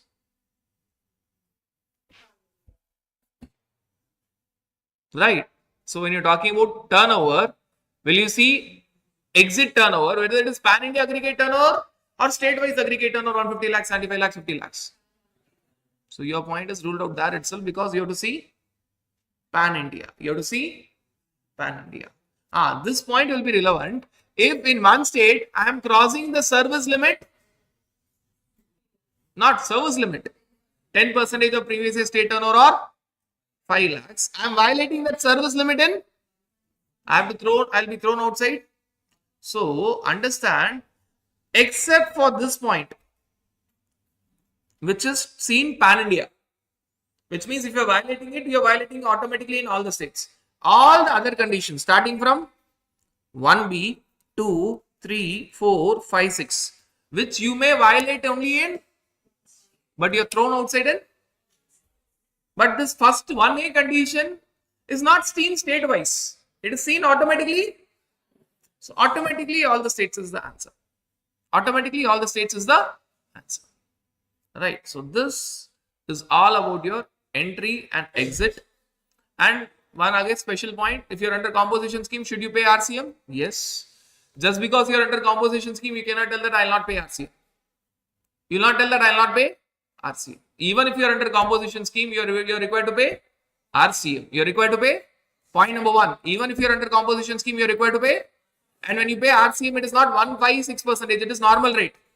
5, 12, 18 and all. Because it is not outward supply, it is inward supply. It is inward supply. Right. And in composition scheme, always you'll have what tax? CGST, SGST or IGST or combination of both? You can never have combination of both. Why?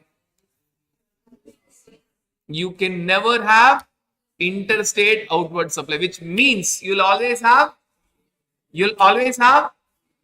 CGST. So when I tell 1%, 5%, 6%, in exam you have to write 0.5, CGST 0.5, that state SGST.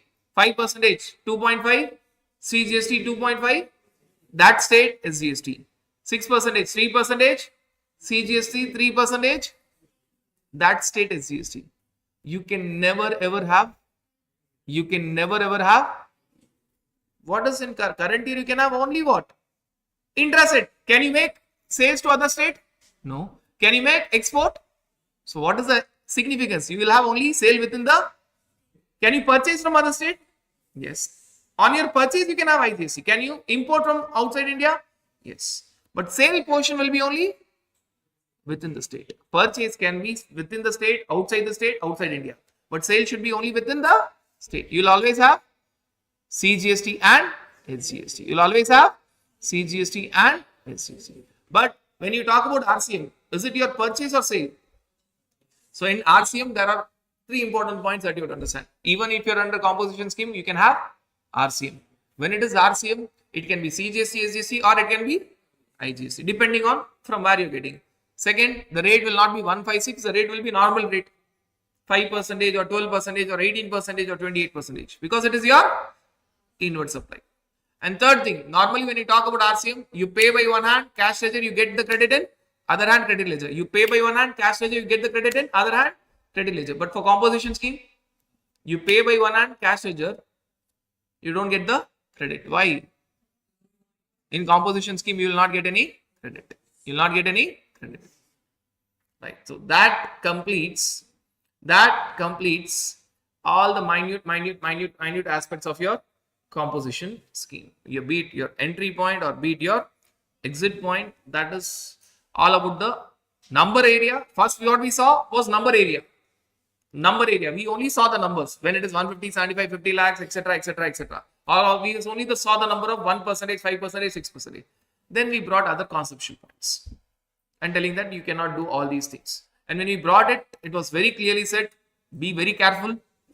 Previous year entry is only 2 conditions. Rest all the points. This current year, exit. Current year, exit. Which means you are already inside composition scheme. And if you do them, you will exit. If you do them, you will exit. 2 based with numbers and 5 based on action. 5 based on, 2 based on numbers and 5 based on action. Based on what you're doing. Based on what you are doing. You will be going outside composition scheme. When you talk about your entry and exit, very, very simple points. Can you enter inside composition scheme just like that? No, entry and exit. One is entry, one is exit. If you're taking new registration, you you can enter composition scheme at any point of time at the time of application, which can be in between the year. Which can be in between the year. Effective date will be effective date of registration, which can be in between the year. You're applying for registration randomly in the month of September. In September, when you're filing registration form, REC01, you select composition scheme. But if you're already registered, you're shifting from composition scheme to regular scheme. You're shifting from composition scheme to regular scheme. You cannot come inside composition scheme at any point of time. You can enter inside composition scheme only from 1st of April of next financial year, for which you have to give an intimation. For which you have to give an intimation before 31st of March of previous financial year. Before 31st of March of previous financial year. If I am taking new registration, can I enter composition scheme in between a year? Yes. At the time of filing registration form, select composition scheme. But if I am already registered under regular scheme, can I switch over to composition scheme? At any point of time, no. I can switch over only from where? Only from 1st of April of next financial year, for which I have to give intimation before the commencement of next financial year, which means before 31st March. Before, when I will enter composition scheme, 1st April of next financial year, I have to give intimation before 31st March. Before, but please understand, this intimation is not required when you are already under composition scheme. If I am already under composition scheme, next year I want to continue for composition scheme, by default I will be inside.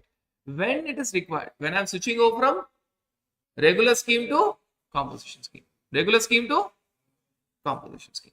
That is all about entry. Now what about exit? Can I exit composition scheme in between a year? Yes. Exit in between a year is allowed. Exit in between a year is, entry in between a year normally is not allowed except for new registration. But exit in between a year is, I am working inside composition scheme. I don't want composition scheme to be there. Can I go outside? Yes. There are two possible reasons. One, I am not satisfying the reasons. I violate the conditions. I start dealing with non-taxable supply. I start making interstate outward supply. I start supplying services through EcoVat T6 is applicable, etc., etc. I cross the limit of 150 lakhs, 75 lakhs, 50 lakhs. My service limit crosses the inner limit, etc., etc. All these points. I start manufacturing notified goods. I will go outside composition scheme. I have to give intimation within 7 days. Even if I don't give intimation within 7 days, I'm outside. The 7 days is no more significant. They request me to give intimation within, even if I don't give intimation within 7 days, I'm outside. I'm technically outside. Second, I am eligible for composition scheme, but I don't like composition scheme. I find it disadvantageous. I cannot take credit. So I think that no, this is waste of time. I'll go to regular scheme. What are the two different points? One is forceful exit. I want composition scheme, but I'm violating the conditions. Second is, it's not forceful exit, voluntary exit, which means I can continue inside composition scheme, but I don't like composition scheme. I'm going outside. I'm going outside. So these are the exit points. And these exit points are by assessee, registered person. But understand, you can be thrown outside composition scheme by officer. So when this will happen? When you are required to go outside. You are violating the conditions, you are required to go outside. You have to give intimation within 7 days, but you are not doing it. But you are not. What proper officer will do? Proper officer will give you show cause notice telling that either you are not at all eligible for composition scheme, or you have contravened the provisions of, either you are not at all eligible, entry itself is not allowed, or entry was allowed but you had to exit but you did not exit. He will give you a notice. You have to reply to that notice within 15 days. After your reply, proper officer will decide within 30 days. What he will decide? Either he will accept your reply, which means he is satisfied that you can remain under composition scheme. Nothing will happen. Nothing will happen. Or he will throw you outside composition scheme from retrospective effect. From retrospective effect. And that is the reason I said, whether if you are not eligible And if you are not giving intimation within 7 days or not, it's not at all relevant because you will be thrown outside retrospectively. If entry itself was not allowed, you will be thrown outside from 1st of April of that year. If entry was allowed, you should have exited on say 11th November. So and supposing we are after 2 years. So retrospective effect will be there from 11th November of 2 years ago. Of 11th November. Retrospectively will be thrown outside. Supposing you are into 2024-25. You are going for composition scheme in 22-23. 22-23. If entry was not allowed, officer will throw you outside composition scheme from 1st April 2022. If entry was allowed in financial year 22-23, but you violated the condition on 11th November 2022. Standing in 2024-25, officer will throw you outside from 11th November 2022. And it has got great repercussions. Why? If you are thrown outside, you would have paid composition tax 1%, 5%, 6%. But now you have to pay differential regular tax. Supposing the rate of tax is 18% and you have paid 1%. Now you have to pay differential. Wait, doesn't stop here. Plus interest. Plus wait, doesn't stop here. Plus penalty. Believe me, that businessman has to close down his business. If you try to put numbers, you'll find that he would not have earned that much of profit. His capital would not have been so much. He has to pay entire amount from his pocket. He cannot even collect from the customer. The differential tax plus interest plus penalty, everything he has to pay from his pocket. So it is very crucial when you're talking about entry and exit of composition scheme. And believe me, we are talking about whom? Small businessmen or big businessmen? Their profits and all will be very minimum. They will be gone. If these amounts are being collected with interest and penalty, they'll be literally gone. They will tell that I don't have even that amount in my bank and cash. Even if I sell my property, I'll not be able to pay that amount. Are you guys clear with this understanding? Retrospective removal will be there. And when you are removed, you are not removed only from one state. You are removed from all the states. And please understand that when you are entering and exiting, entering specifically, I'm not talking about new registration. I'm talking about regular scheme to composition scheme. Regular scheme, new registration, no issues. Exiting, it is composition scheme to regular scheme. If you're going from regular scheme to composition scheme, you would have taken ITC, but now you cannot take ITC. You have to reverse ITC on the stock. When you are exiting composition scheme to regular scheme, you did not take ITC, but now you are eligible for taking ITC. You will be availing ITC on the stock. This is discussed in your ITC chapter. Regular scheme to composition scheme, you took ITC, you are not eligible for ITC now. Whatever ITC you took on stock, reverse it. Composition scheme to regular scheme, you did not take ITC, but now you are eligible for taking ITC. You'll have some stock on the conversion date. Whatever stock you have, now you can avail the ITC. That calculation part is all touched in your ITC chapter. So that's all about your entry and exit. Entry and forget about new registration. Normally entry is not allowed in between the year. Only from 1st April of new financial year. That to give intimation before 31st of March of the previous financial year. Right. And when you're continuing inside composition scheme, no intimation. Exit, it can happen anytime. In between the year, you can go out. Entry is defined, but exit, you can go outside at any point of time. If you don't go outside, don't worry. Officer will take care of it. If you have to go outside, but if you don't go outside, officer will take care of it. When officer takes care of it, the repercussions are very high. Differential tax plus interest plus penalty will be very high. The entire profits that the businessman has earned throughout the years will go away.